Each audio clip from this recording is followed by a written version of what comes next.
What is going on, everybody? You already know it is Wednesday night. It is 9:30 p.m. It is prime time. Them 215 Boys in the House. Of course, my name is Paul Spencer, and I'm always with that dude right there, my little brother, Davey Yarnell. What's going on, Dave? Hey, Paul. How you doing, man? I'm doing good, brother. Hey, listen, we got a good show tonight. We got to recap a convincing 27-12 win. I know it's preseason, but we got to talk about this win against the Raiders, Dave. What else we got going on? Paul, we are 2 weeks into this preseason, 2 games into this preseason, and CeeDee Lamb is yet to be found. Where is he? Dave, you know what? I don't have the answer for that, but I'll tell you what, if anybody has the answer for that or ourselves, we'll be back in 1 minute to maybe have an answer for that. So, guys, stay tuned. We'll be back in 1 minute here to get the show started.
Yo, what's going on? It's the 215 Boys. It's prime time. My name is Paul. That is Dave. It's time to talk about some America's team, the Dallas Cowboys. Brother, first, how you been all week? I'm good, man. I've had a rough day today. I was having a very rough day today, but I'm surviving. How are you? Yeah, Dave, I think a rough day is an understatement, brother. According to you, you're selling your entire, passed away father, rest in peace, 10 years ago. All his stuff finally is going for sale, right, on Facebook? That's what I've been told. I have no idea what they're talking about, but yeah, that's pretty much what it looks like.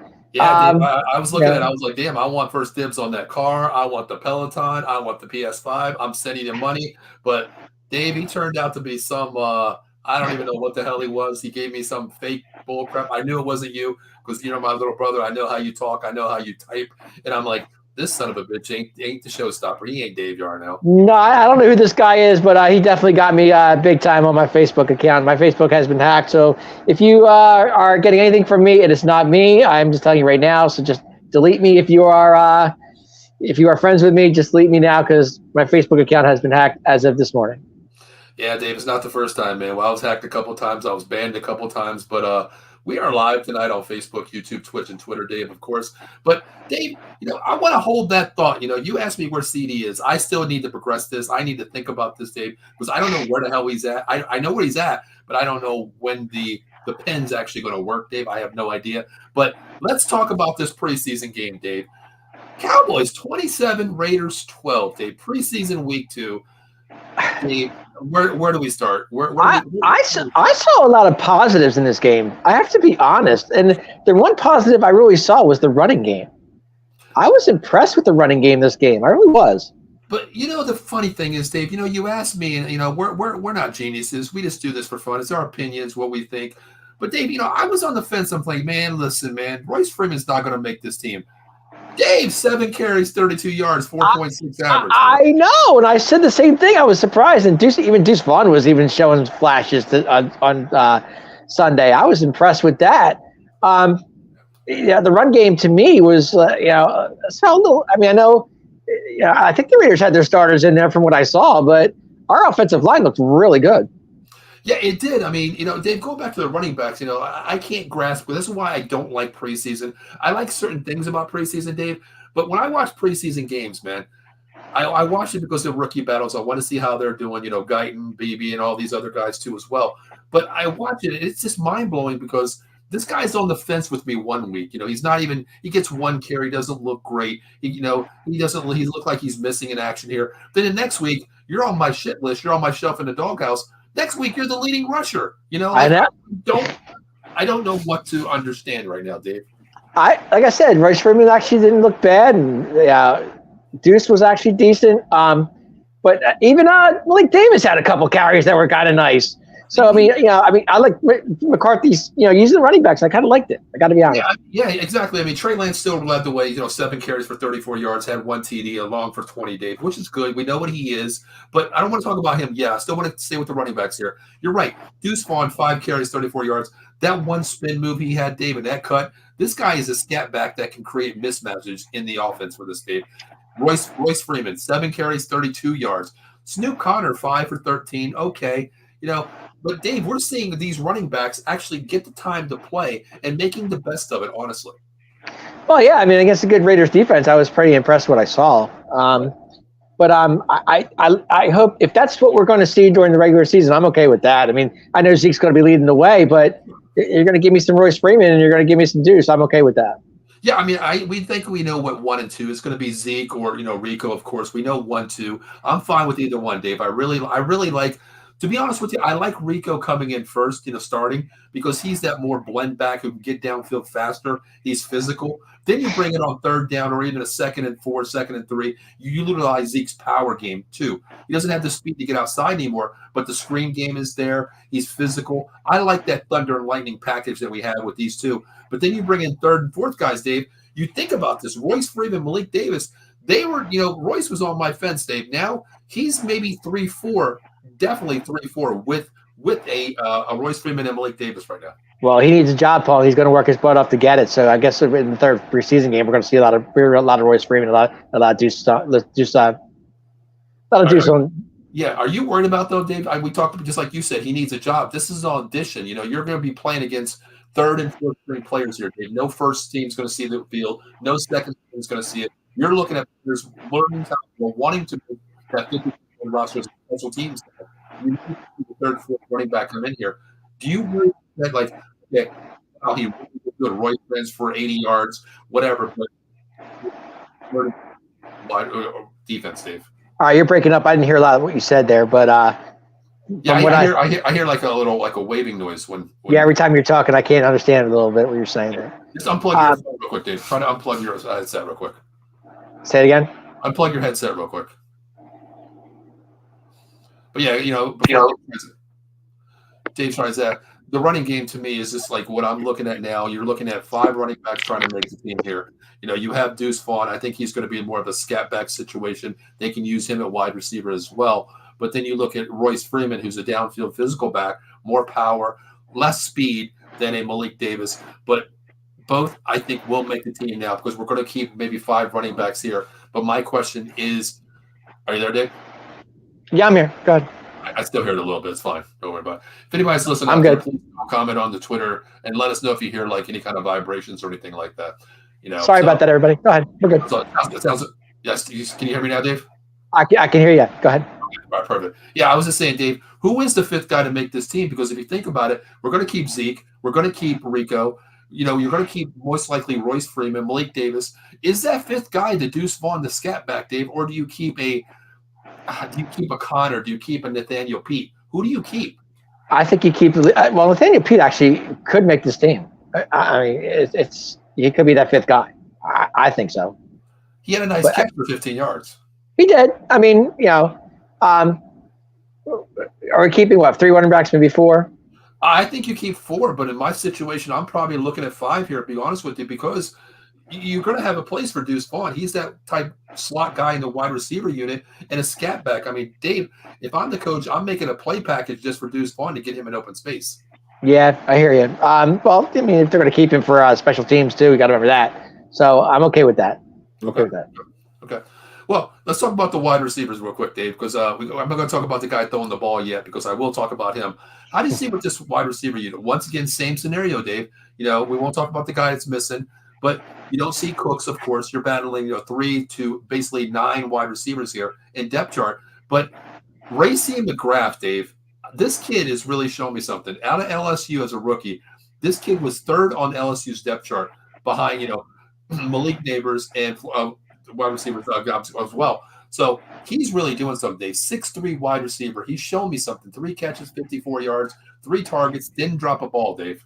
Yeah, he looked good. He did look good. I got to be honest. But this wide receiver core, it can be good. I mean, if you think about it, I mean, it has potential. I'm not going to say it doesn't.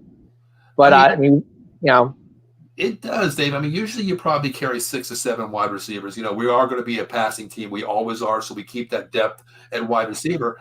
But Dave, there's names like Ryan Fournette didn't have a great game last week. This week, of course, he has 4 catches, 23 yards, nice catches, nice solid catches.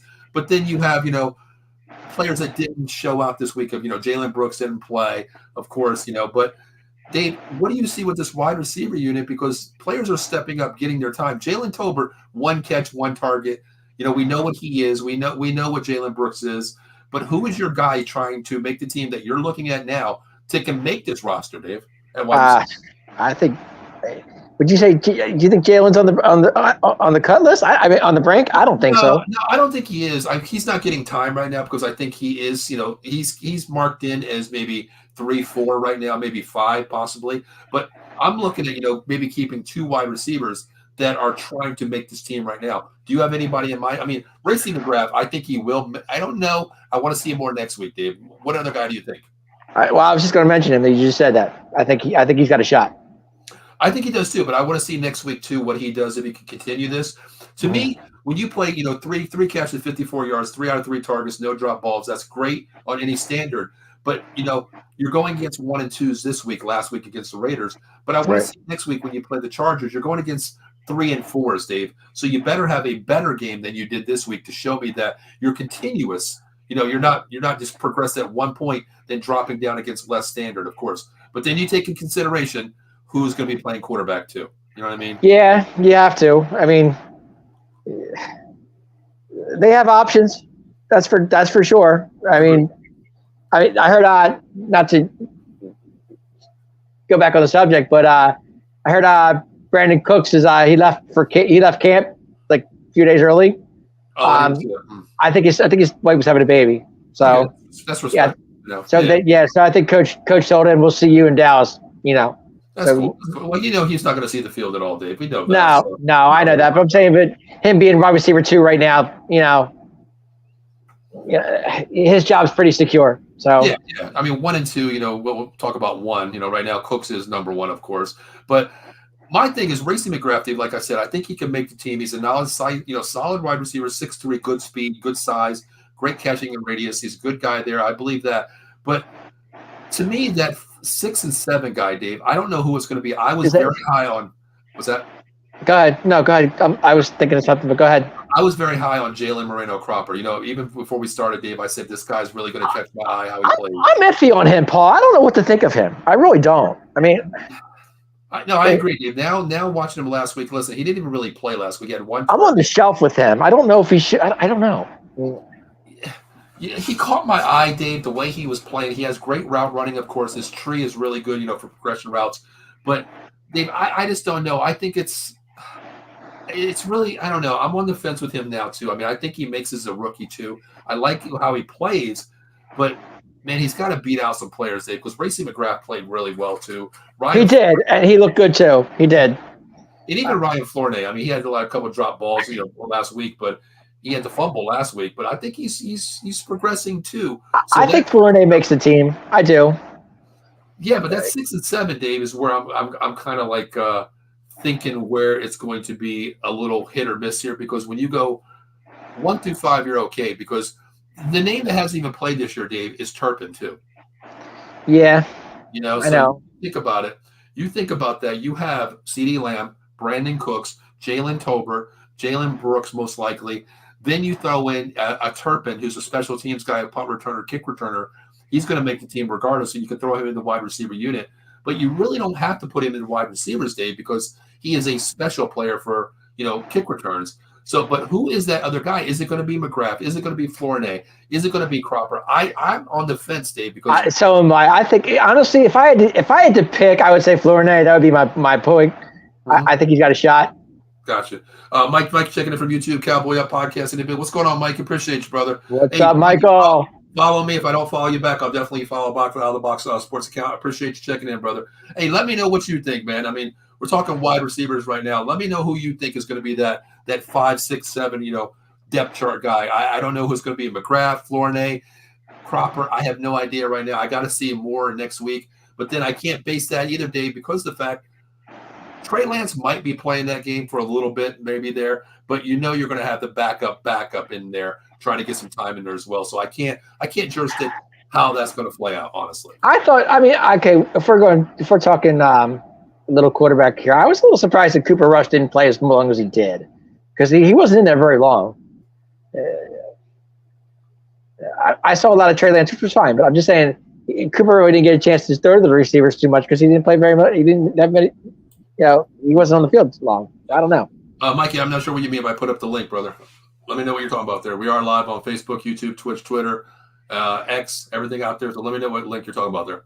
But yeah, Dave, I got to read in more into this next week. And then again, I really can't do it. You got to be on the 53-man roster after next week, of course. There's going to be a lot of cuts out there, Dave. But let's talk about this. I think McCarthy's got a lot on his plate right now. I mean, how many do you keep? 5, 4? I'm thinking 5.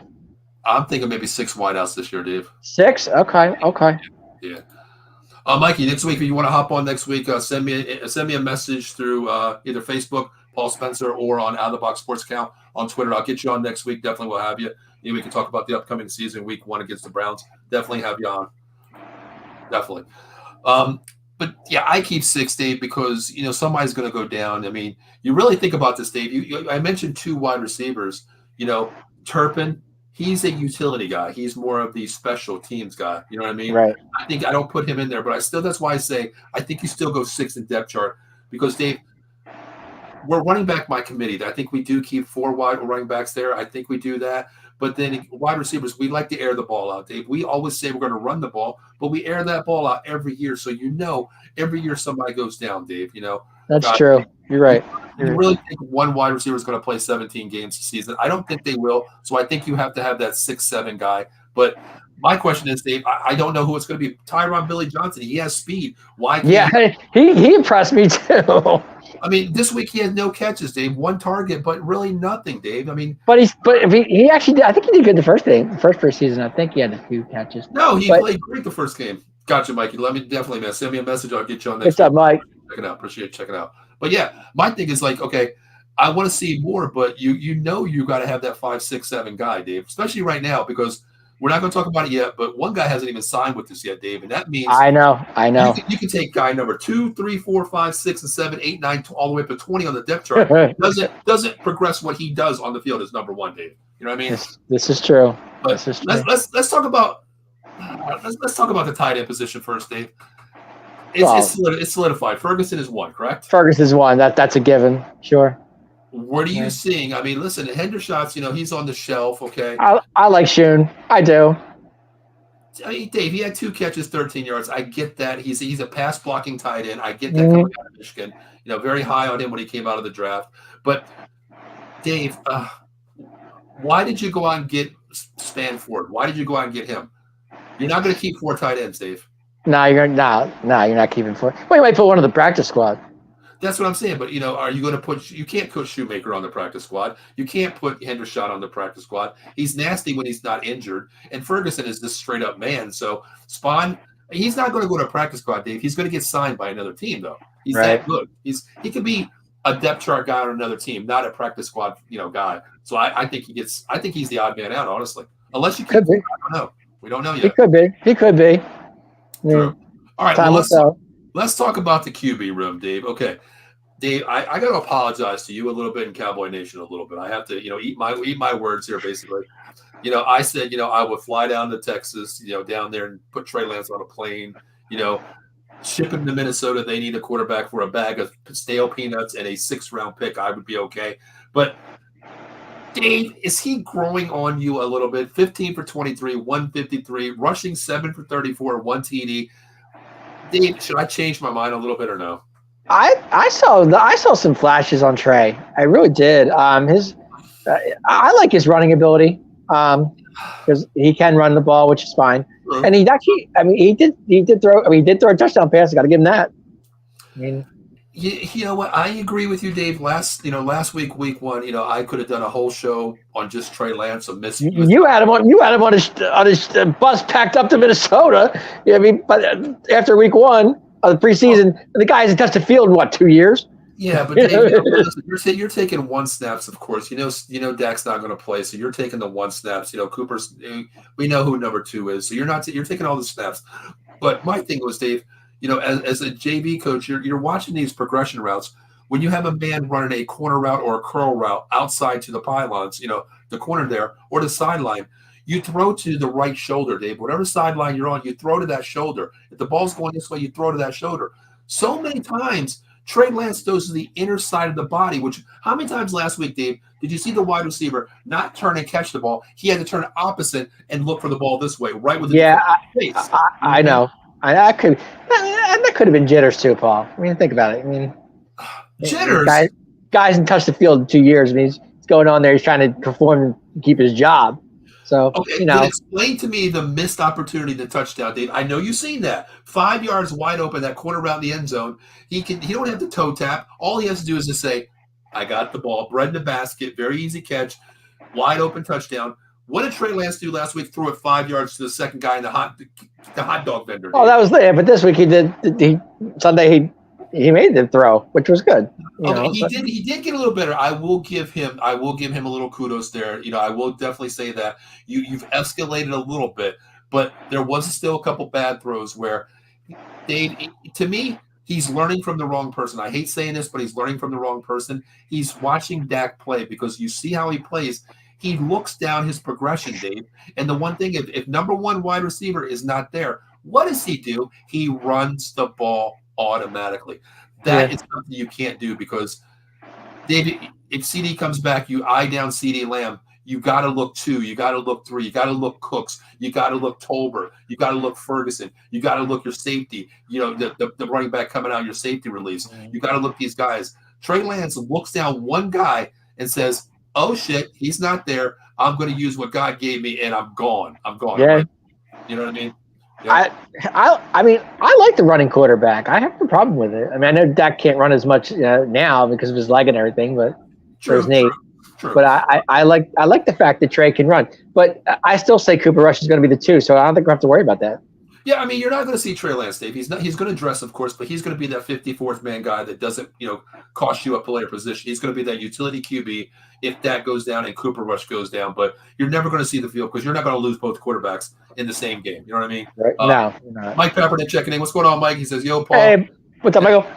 And also, he says, just bring on the season. I like Trey. I think he needs more reps. He is young. I get that, too. Just like Dave said, jitters. You haven't really touched the field in 2 years. You came out North Dakota State. You're the best thing in the world coming out of there. But I get that with the injury, too. But I get it. It is a learning curve. It is a progression route, too. But, I love offense. I'm coaching offense, and I see it like you've got to show me something. An easy ball to throw is back shoulder fade easily. You don't miss opportunities when a man is wide open on a crossing route, and you got to read your progression tree. That's what you have to do. This isn't his first rodeo, Dave. He was top 3 quarterback, and even though he played in North Dakota State, not D1, but he was a highly recruited. Look at San Francisco. They gave up so much, 4 first-round picks to go and get this guy, Dave. You know what I mean? So he is a high-prize quarterback, but I don't think he lived up to his potential of his talent-wise, Dave, regardless of the injury. That's just my thing. That's just my thing. Yeah, I agree. I can't argue that. But you'll see more Trey, like I said, game 3 of the preseason, and we'll see. I mean, he'll be going against 2 and 3s, but true.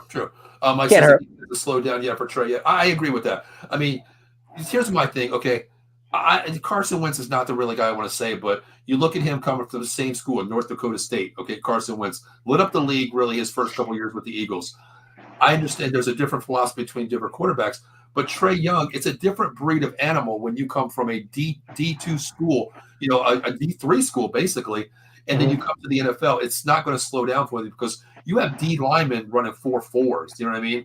Yeah. It's so much harder, just the constant talent-wise in the NFL. But I will give him time. I'm glad.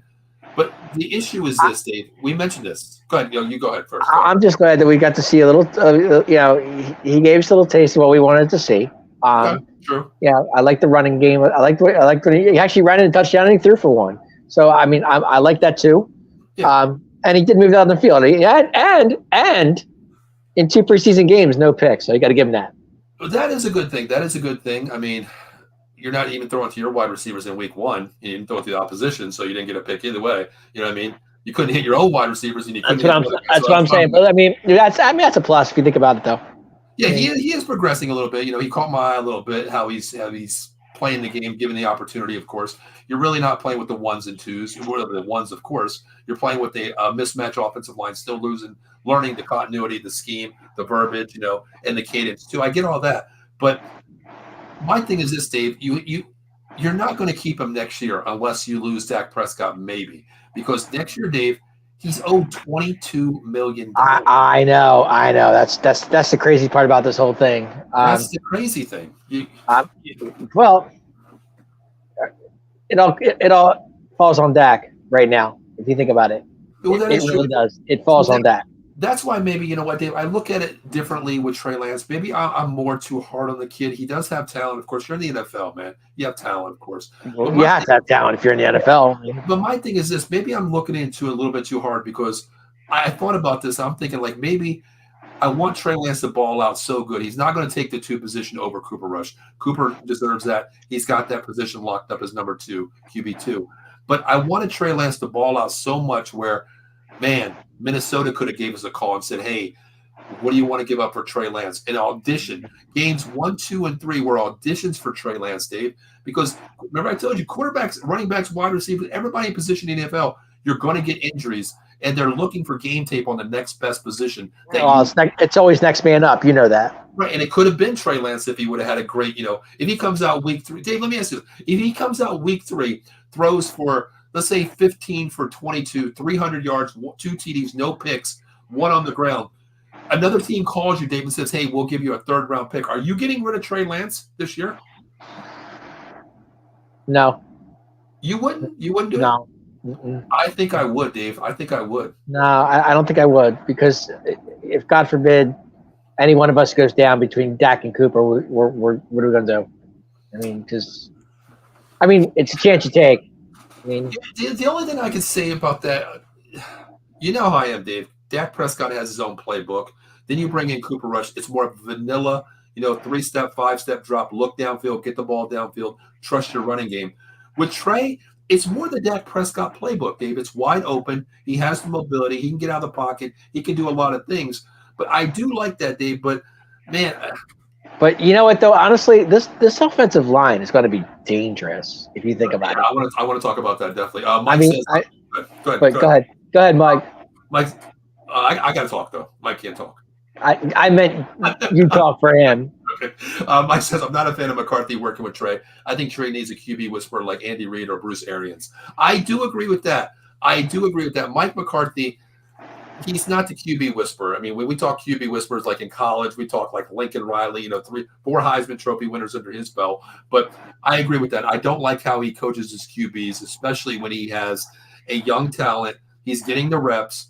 But to me, that falls on your leadership with McCarthy as the head coach, number 1. Hey, he worked with a guy named Aaron Rodgers and worked out pretty well. So. Yeah, but Dave, did Aaron Rodgers make him, or did he make Aaron Rodgers? I think it was a little bit of both, to be honest with you. I do see it that way too, but I think this falls on Dak too a little bit too. I think Dak is the leader, you know, the spokesperson of the Dallas Cowboys. I think he needs to be right next to Trey, which we see he is in practice. But I think he needs to take him aside and say, hey, listen, you know, after film room, come talk to me here. Let's stay a little bit later. Let's see, you know, if we're calling this here after here we go. We're seeing the backside linebacker come in. Where's your hot route? Is it this guy here? How are you checking that down? What would you do in this situation? No, Trey, this is what I would do. I think it falls on him too, Dave. I think it's McCarthy and Dak in ways both, honestly. I agree. But little off topic here. Did you see one of our former players actually signed with Minnesota this week? Are you talking about the linebacker? No. Who? Stephon Gilmore. Oh, yeah. Well, Dave, didn't I say he's going to be gone? I knew he was going to be gone because Dave, the writing was on the wall because you went out and got 2 corners in the draft, okay? And then you brought 2 corners in from a free agency as well. That just told me they have more confidence in Diggs being okay then. That's what I'm thinking. Well, here's the thing, too. Mike, here, I agree with 100%. Aaron Rodgers made Mike. I completely agree with that. I give it like a 75-25 ratio of that right there. I do agree with that because after Mike McCarthy, lost Aaron Rodgers, you go on the shelf for 3 years, and Mike McCarthy was, coaching JV football, basically. You know what I mean? McCarthy's still a good coach in this league. He knows what he's doing. He is a good coach, but, my thing was, Dave, the first year was kind of hard because he's an old school coach, Dave. You know what I mean? And now 12-5, 3 years in a row. It's got to tell you something. So. Well, that's just like saying, the Clapper was a damn good coach too because he had a winning record. He was 8-8 every year, so it's 8-8, you know what I mean? It's 8-8, 8-8. I was tired of 8-8. Yeah. Aaron did need to make Mike with the good talent that he had. Aaron had. I agree with that. I mean, the only thing to me that they were missing, honestly, was a really solid running game. When you have Ahman Green, players like Ahman Green, yeah, different for me. I mean, if he would have had a running back like a Montgomery that he had, or what was the other one from Aaron Jones? Aaron Jones, thank you, Dave. If they would have had him, my God, it could have been back-to-back, maybe triple, Super Bowls. Yeah. But yeah, Mike did okay with the OC job, putting into plays, of course. But how about Aaron Jones going to Minnesota? What's up with that? It's crazy. It's crazy. But Dave, you're right. Just talk about Gilmore real quick. I read about. I knew he got their 1 year, $10 million deal. I did see that. Seven guaranteed though. That's from what I heard. $10 million. You're going to get it because you are going to play out there, of course. That's what he wanted. I mean, Dave, I'll tell you his replacement right now. You ready for his name? Deron Bland. No, he's already a starter. Who's that? Ready for this? I'm waiting. I always say a name, Dave. Who said Deron Bland? Somebody said that guy, right? Yeah, I did. Right? Okay. He was my go-to, unsung guy. Look what he did last year. Here's my nickel cornerback, Dave. Remember this name. Rookie out of Clemson, Andrew Booth. Oh, yeah. Okay. He is going to be the nickel guy that just in case, God forbid, Diggs or Bland goes down, he is the guy that's going to step up and take cornerback 3. I like that. I like him more than I like Stephon Gilmore. He's physical. He's a ball hawk. Dave, this guy can play. I like Gilmore because of the experience, but if you're going to bring up this kid, I don't have a problem with that either. Yep. You think about it, Dave. Corners don't really make tackles, right? No. Dave, last game he had 7 solo tackles. There you go. Playing corner. This guy is physical. He can play. Yeah. But let's talk about the offensive line, Dave. I'm going to say 2 words, Dave. You ready for this? Go ahead. Tyler Guyton. My God, this kid is good. He's definitely opening some eyes, that's for sure. Man, he lit up my eyes, Dave. I didn't watch the third and fourth quarter, but I tell you what, I watched him, BB. I watched the Hoffman battle, and I watched Guyton. Dave, the one I like eating breakfast in the morning. I like pancakes, but my God, Tyler Guyton is pancaking players right and left. This kid looks like the real deal, Pa. I think it was a good pick. Got to be. The Cowboys are always good with offensive linemen if you think about it. Go back in the years. Travis Frederick, Zach Martin, guys like. We've always had good offensive linemen. And I was very skeptical, Dave. During the draft shows right after, I said, man, you're going from right tackle to left tackle. You only had 9 snaps in college at left tackle. Why are we doing this? BB's a guard. Why are we moving him to center? This is crazy. But then, you opened it up and said, Paul, they've always had draft picks that moved. I.e., talk about Tyron Smith, right tackle at USC, coming over, future Hall of Famer at left tackle. God forbid his health, but this could be Tyron Smith 2.0. Even Tyler Smith's doing great too. Think about it. This offensive line is scary. Dave, that left side could be nasty, Dave. You think about this, and I was like, if this offensive line pans out, we could be top 3 in NFL and we're young too, regardless. And we're young. I like that. Yeah, except for Zach Martin. That's about the only one. He's like the OG of the line. He's, the original gangster of the line. But you think about this, Dave, in his third year, first year we have Tyler Guyton at left tackle. Then we go to right guard. Tyler Smith in his third year here. Yep. BB, if he gets a starting, which I think he will be the starter. I think he's getting the job, Paul. I really do. Week 1 center right there. Then you go to Zach, maybe has 1 to 2 years left, depending on how he feels with the injuries. Then you go Terrence Steele. He's not the oldest guy out there. He still has 4 years possibly. Next year, maybe you go out and get that guy to replace Zach Martin at left or right guard there. Next year, you go out and replace, Terrence Steele. You build progression. You keep your offensive line intact. But, Dave, this offensive line is freaking nasty. Well, you keep saying this could be Zach Martin's last season, and it possibly could be. It could be. I mean, I don't know, but see, here's my thing too. Last week, Dave, I did say I hope Hoffman really shows out too, because Brock? You could, well, yeah. I know he's not going to. He's going to lose his job, but I was going to say, I think yeah. No, Okay. I do think he loses his job, but I was thinking out of the box here, Dave. If he succeeds with the center position, you do have a center in BB and a right guard too, because that's his natural position. Maybe maybe next year, if you really want to replace a Zach Martin all universe, all decade, all top 100 team, whatever you want to call it, you can move BB back to his natural position at right guard, Dave, and go out and get a center next year. Possibility, sure. If the center's there, you go out and get the best center available at that time. BB, you're going to move back to right guard, or you know what? Hey, you're going to stay at center here. We like how you're playing it. You've earned that spot. We go out and get a right guard to replace a Zach Martin in a year or two. Yeah, I hear you. Mike asks, is DeMarcus Lawrence still in the Cowboys? Yeah, he's D-Law, of course. Yeah, he's being funny about it. He's being funny about it. Okay. Yeah, he's overpaid to me because we just drafted Marshawn Nealon. That is the replacement. That is going to be his replacement right there. DeMarcus Lawrence. Let's see. I'm not going to get paid. I'm not going to get my shoulder done until I get paid.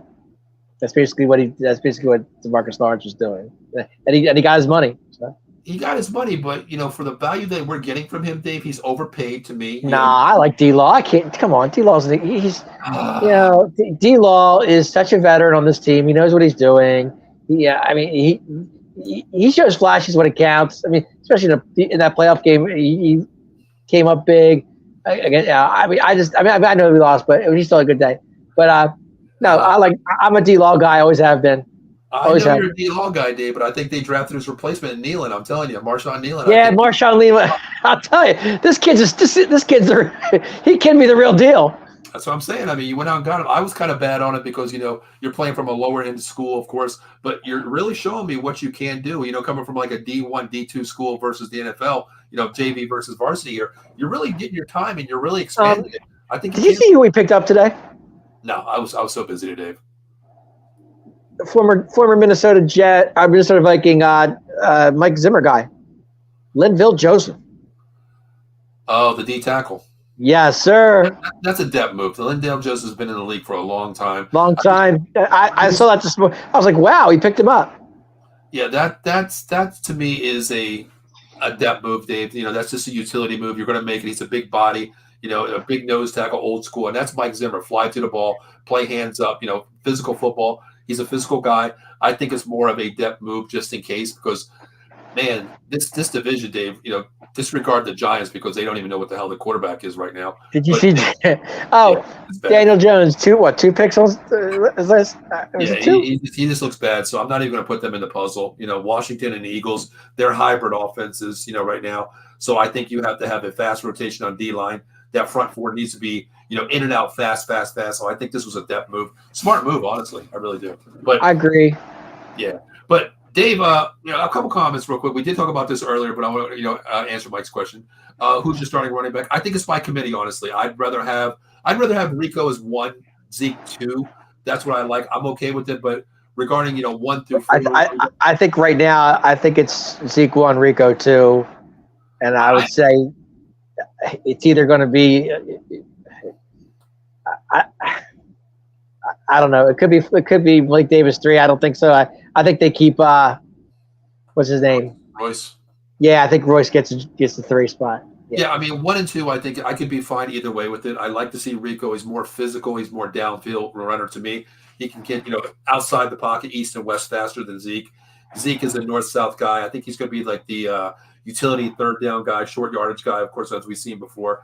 But I'm okay with it. But I think this year, to answer that, I think it's just going to be committee, honestly. I want to say by committee. And that goes 1 through 4, honestly. Who the hot man is. What was your take on the Jordan Phillips pickup? It's okay. It's all right to me. I mean, I'm okay with it. I think it's more depth again, Dave. I think we're looking at depth right now. We know who our starters are going to be. I think it's all depth right now. Okay.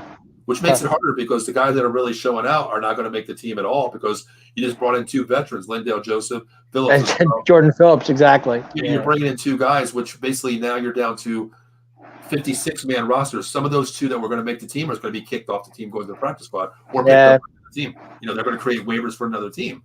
But we'll talk about this real quick. Mike says, what puzzled me was a head scratcher that Jerry brought Zeke back. Dave, what is your take on that? I think he wanted to bring him back. One, two, they still had to pay him. So they're still paying him over his last contract. So giving him 1.2 is what that's what he's getting now. Mm-hmm. Something like that, something in that area. So it's only a 1-year deal. I'm not too worried about it. And I think he's glad to be back with Dak, to be honest with you. Just, Yeah, I mean, it's like, me and you on a show. I have to have you next to my side doing a show. It's just not the same without you. So it's, it's different if I did it with somebody else for a year. Right. It's totally different.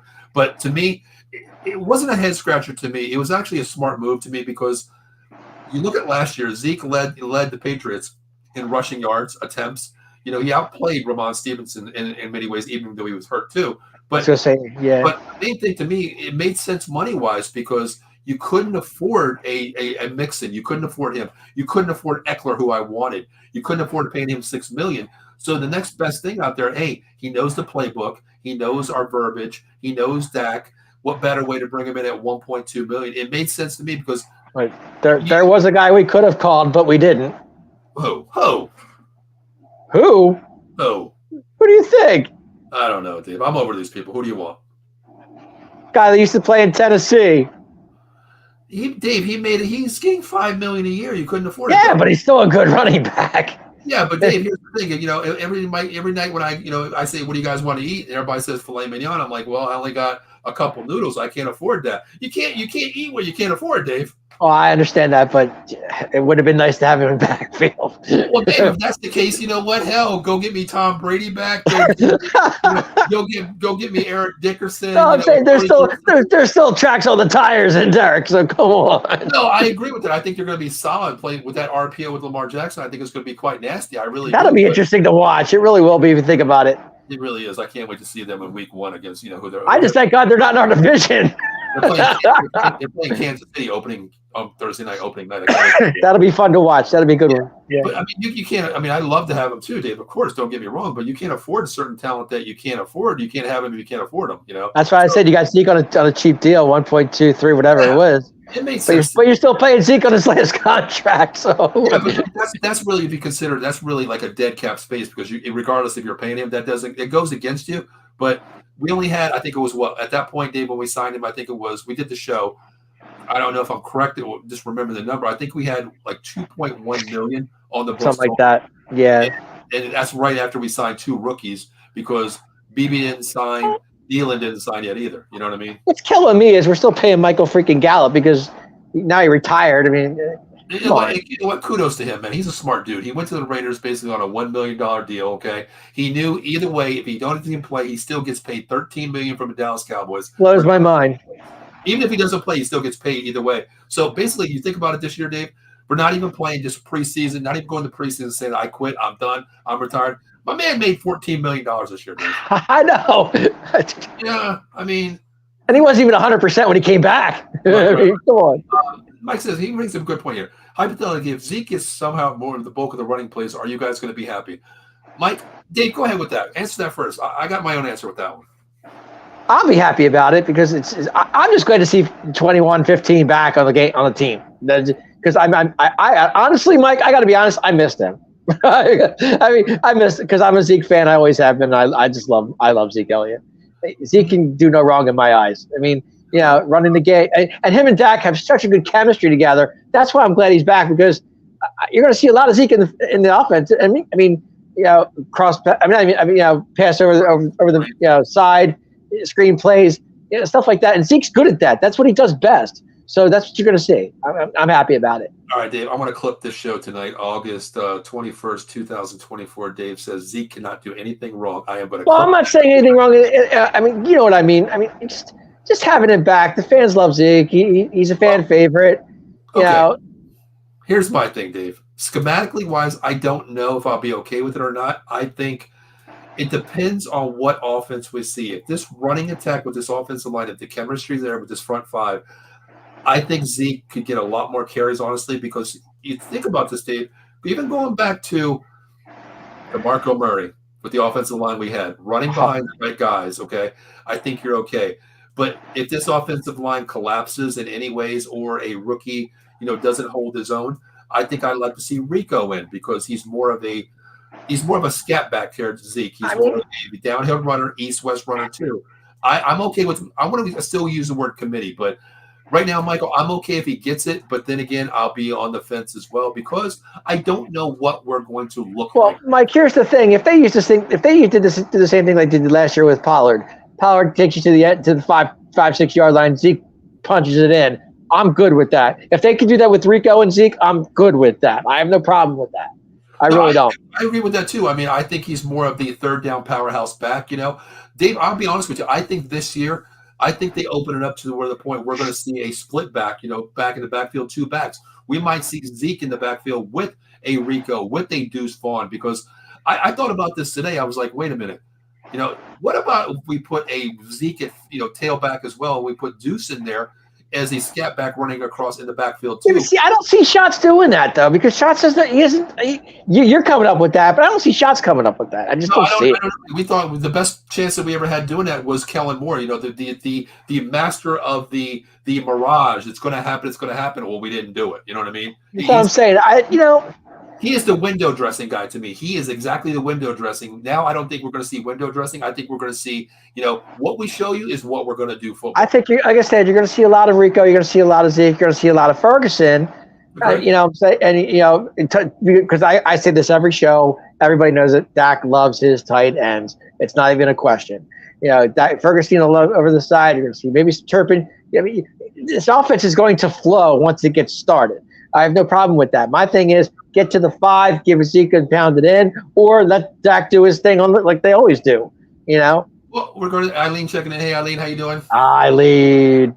Here's the thing, too, Dave. Okay, I get going back last year. 2 years ago, you run Pollard, you bring in Zeke. I'm okay with that as long as you don't get that hot headed running back like Dave. If I'm running between the 20 and 20, and then you come in the game and then you get my touchdown. Well, I did all the work, Dave. You just came in for 2 yards. If you don't have that running back that says that, you have the other guy. I'll be the first guy on the sideline, high five, and you, Dave, let's go. We got 7 points. Good. But my thing is, Dave, are you okay with Rico being the one and Zeke coming in, or vice versa? I don't care how they do it. It doesn't matter to me as long as they put 7 on the board. I don't care how it works. To be honest with you, I mean, if you want to do option on Zeke, which you can do, which is fine. He's good on that. That's what he does best. I don't know about running that option with Zeke anymore, Dave. I'm just saying that is one of his strengths. It's been his strength for years. That's what he does best. He doesn't have that jump cut. I mean, you look at Pollard his first 2 years, Dave. How many options did we run at him now? The RPO, running a wishbone out there. Pollard on a bad ankle. Zeke doesn't have that. But here's the thing: Zeke doesn't have that. He doesn't have that sidestep, juking ability that he does. I'd rather see, if I'm going to run an option, hey, give me Turpin, give me Deuce Vaughn. Yeah, when I get in the backfield and make one miss, gone. Whatever works. I'm good with it. I mean, if you're going to give me Deuce, Zeke, and I don't care if it's Malik Davis. It doesn't matter to me. Just go with it. I'm still going to say committee wise, I think, 1, 2, we're solid at, RB1, RB2. I'm okay with it either way. But, 3 and 4, 5, I think we're going to be a committee, guys. As long as that offensive line is strong and stays healthy, we'll be okay. Well, real quick, let's talk about that offensive line, Dave. I think Tyler Guyton stapled at left tackle. I think Tyler's going to be your left guard there. Center, let's talk about it. I'm not saying it because we had his father on the show before. I'm not saying that. Cooper? With him. Yeah, I was very upfront with it, saying that I don't even know if your son's going to start there. I think he will with talent-wise, but I don't know. It's a hard opportunity to beat someone out when you're. Did you see the video that Cooper was doing with his mom? Oh, the snaps. Yeah, I thought that was. I was like, wow. Do you think he takes the solid center's position over Rockoff? I think it's his job. He's right now. It looks like it's going to be his to keep until I don't see him losing it. I agree. Watching him play, there was a couple plays where he looked a little bit. Maybe I read it too much. I know it's Dak's decision because Dak has to take the snaps. I get that. So to me, I don't see him. I think he wins it. I think he does too, Dave. There was a couple plays in there, watching it, replaying it, watching it again and again, where the line scheme looked like they were like shifting left. He went right.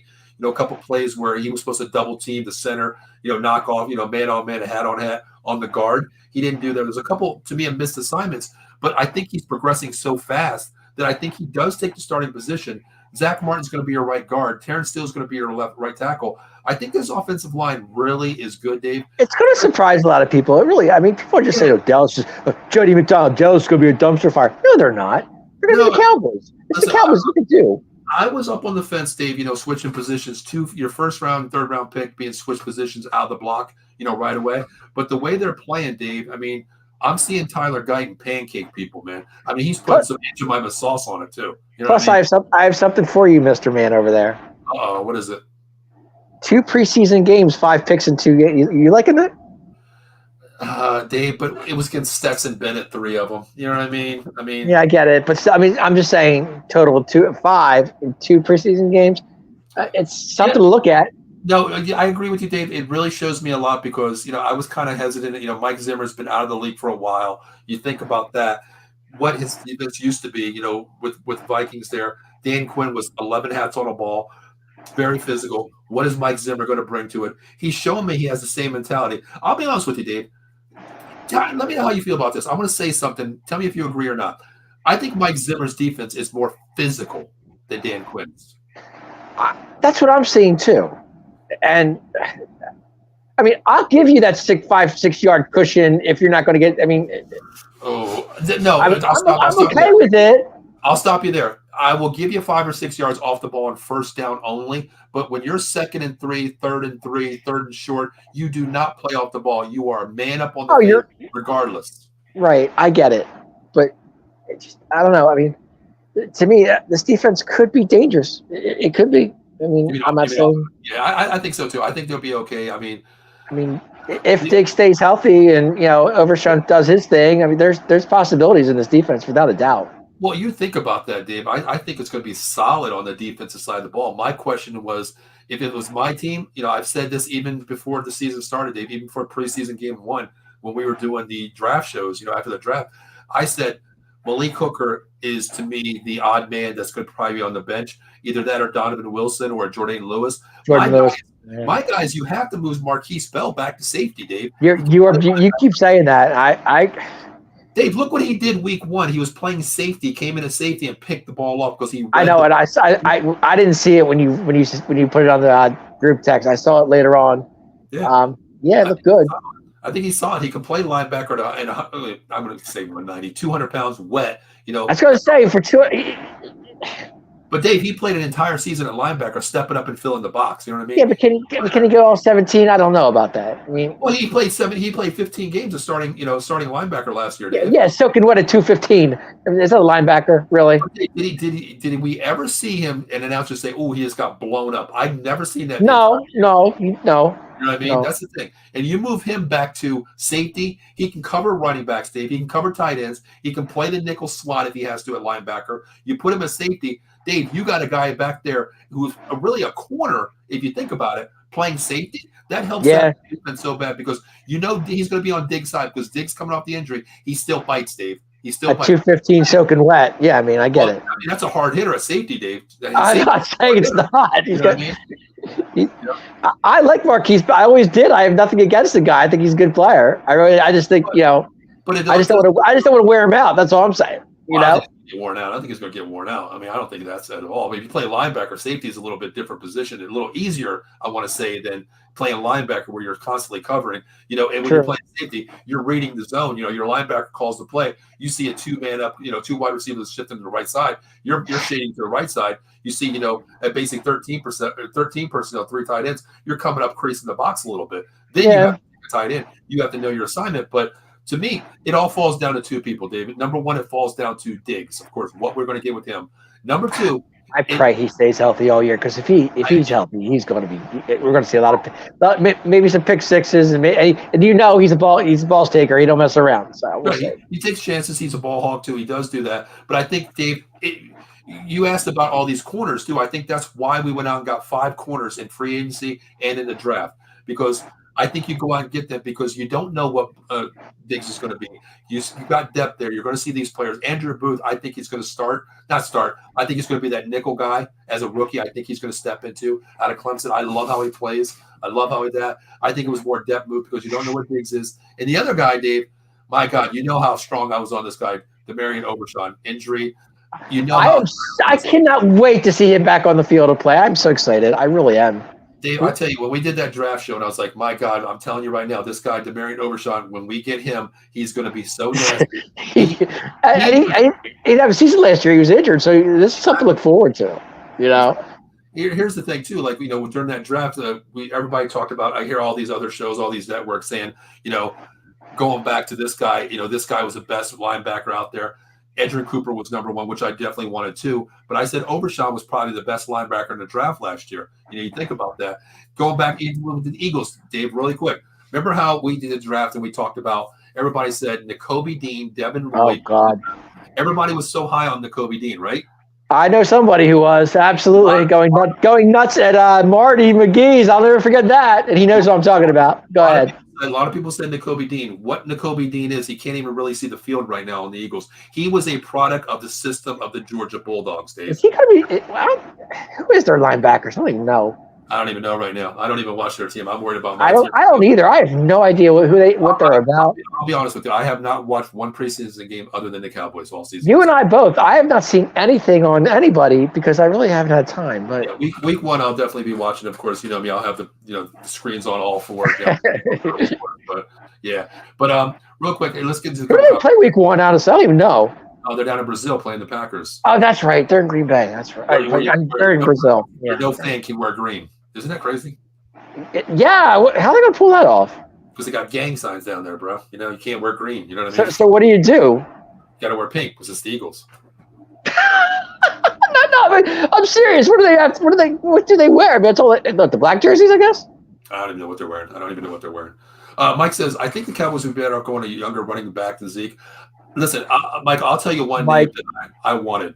Remember I said Jonathan Brooks out of Texas? You did mention him. He was a second-round pick. I wanted him in the second-round pick. He was still there. Remember I said Jonathan Brooks would be that guy, young guy. He's nasty. Everybody talked about Bijan Robinson, you know, with Texas, how he was. Yeah. I thought Jonathan Brooks was better than Bijan Robinson. That's the guy I wanted. Bijan could have a season down in Atlanta. I mean, think about it. I think Kurt him and Kurt, man. Oh, they got Kyle Pitts. They got Drake London. Drake London. They with Kirk, they can be.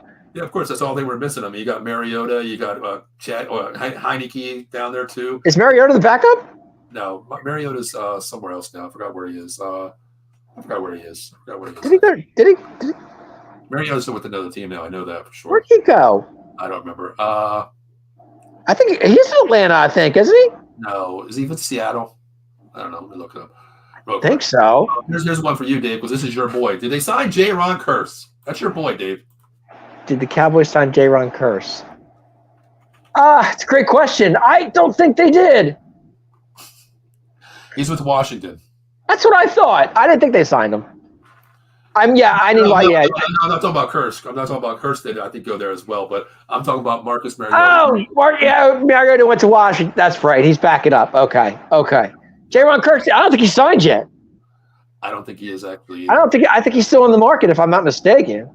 Do you want him back? I don't. I would love J-Ron Curse back.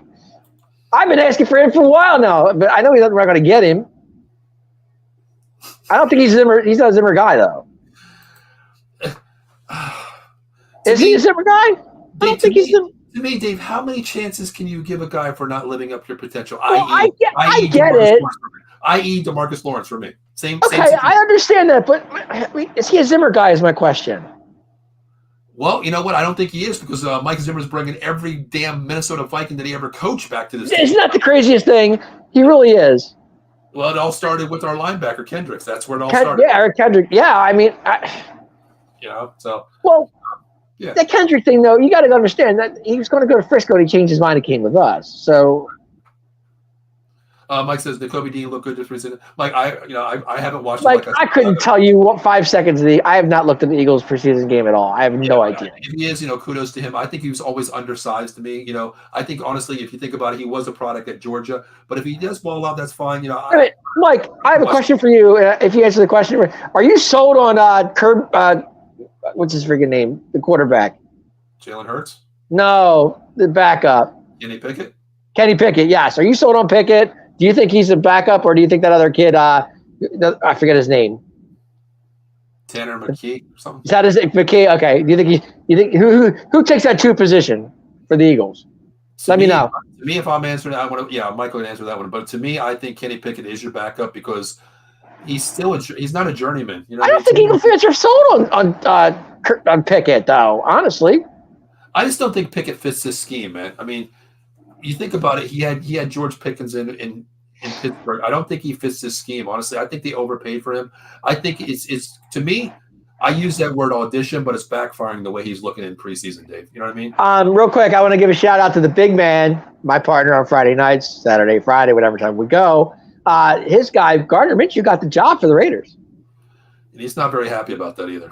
I thought he wanted Aiden O'Connell. Is that who he was looking for? He wants Aiden O'Connell. Mm-hmm. That's what I thought. Okay. I'm an Eagles fan to the bone, but I just love talking football. No, we appreciate you, Mike. You know, we talked before. No, Mike, I want to know who you're thinking about, Kenny Pickett or Tanner McKee. He has an answer for you, and you're not going to believe what he said. What do you think he said? I'm guessing McKee. I don't know. You're right. He said Pickett needs to go. You know what? I told you. Tanner McKee is the number 2. Eagle fans are not. I didn't think they were happy with him.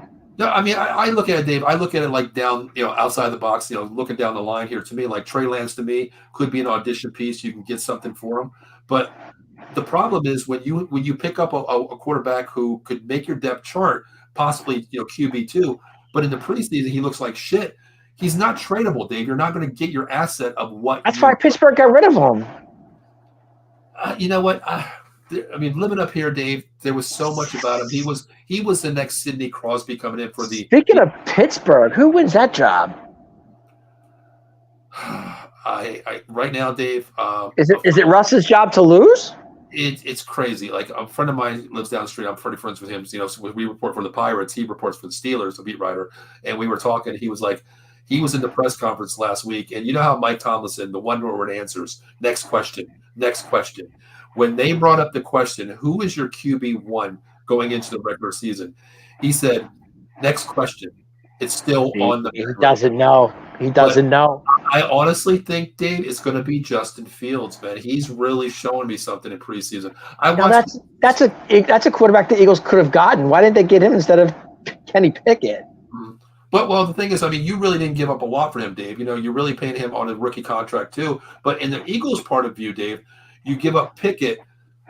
You're not going to give anything back because of what you gave up for him. You know what I mean? You gave up too much for him. You're not going to get it back. But the only thing, but here's the thing with the Eagles thing with Kenny Pickett. The only saving grace that I can say for the Eagles and Kenny Pickett is two words. You know what I'm going to say? Howie Roseman. Yeah, it's true. I mean, he can turn freaking a damn pile of shit into a pile of gold. Yeah, but I don't trust. But if Hurts goes down, Kenny Pickett, you're not your answer. No, I mean, it's totally different, Steve. I mean, he runs an RPO, but man, he looks like shit when he runs an RPO. You know what I mean? I'm saying. I think this Tanner guy is not bad. But Michael says, but Pickett will be the 2. I agree 100% with how he gave up to him. You have to do it, but he's not even tradable right now when your third string quarterback beats out your prized possession free agent pickup at quarterback. You're not going to get back in return of what you got. But Howie could flip something in, like, hey, I don't know what happens. Honestly, I don't know, dude. Like I said, I've followed the Eagles. I have no idea what they're doing. I know. Before I want to say 2 words, and I think you're probably going to give me one of these. You ready? Ready? I'm all ears. It's going to make you happy. Okay, it's going to. Go ahead. I mean, I know you got back on Facebook, but I think I'm going to cheer you up with these 2 words. Yeah, I've had a long day. Go ahead. Brandon Aubrey. 66, baby. 66 yards. Are you happy now? I was ecstatic when he kicked that ball. I wish he was for real for the game because I would have loved even that. I mean, this kid, I'm telling you, Paul, Money Maher who? Dave, all I want to say is, where did Aubrey go to school at? Notre Dame. Yeah, you already know that, huh? And the crazy thing is, like I said, I love Aubrey because I love his story.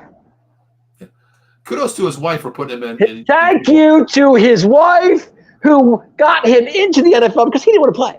And kudos to his wife too for following us on Out of the Box Twitter. Well, okay. If she's doing that, I love it.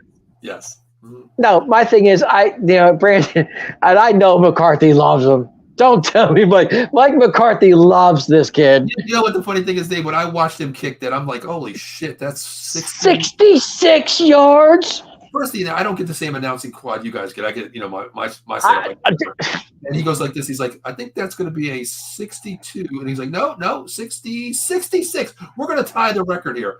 And then after he kicked it, I watched Mike McCarthy's face, and I'm like, that dude is so happy. It looks like he just got a cheeseburger buffet. The funny part is the guy who was announcing it, who I have no idea who it was, I don't remember. He said it could have been from 70.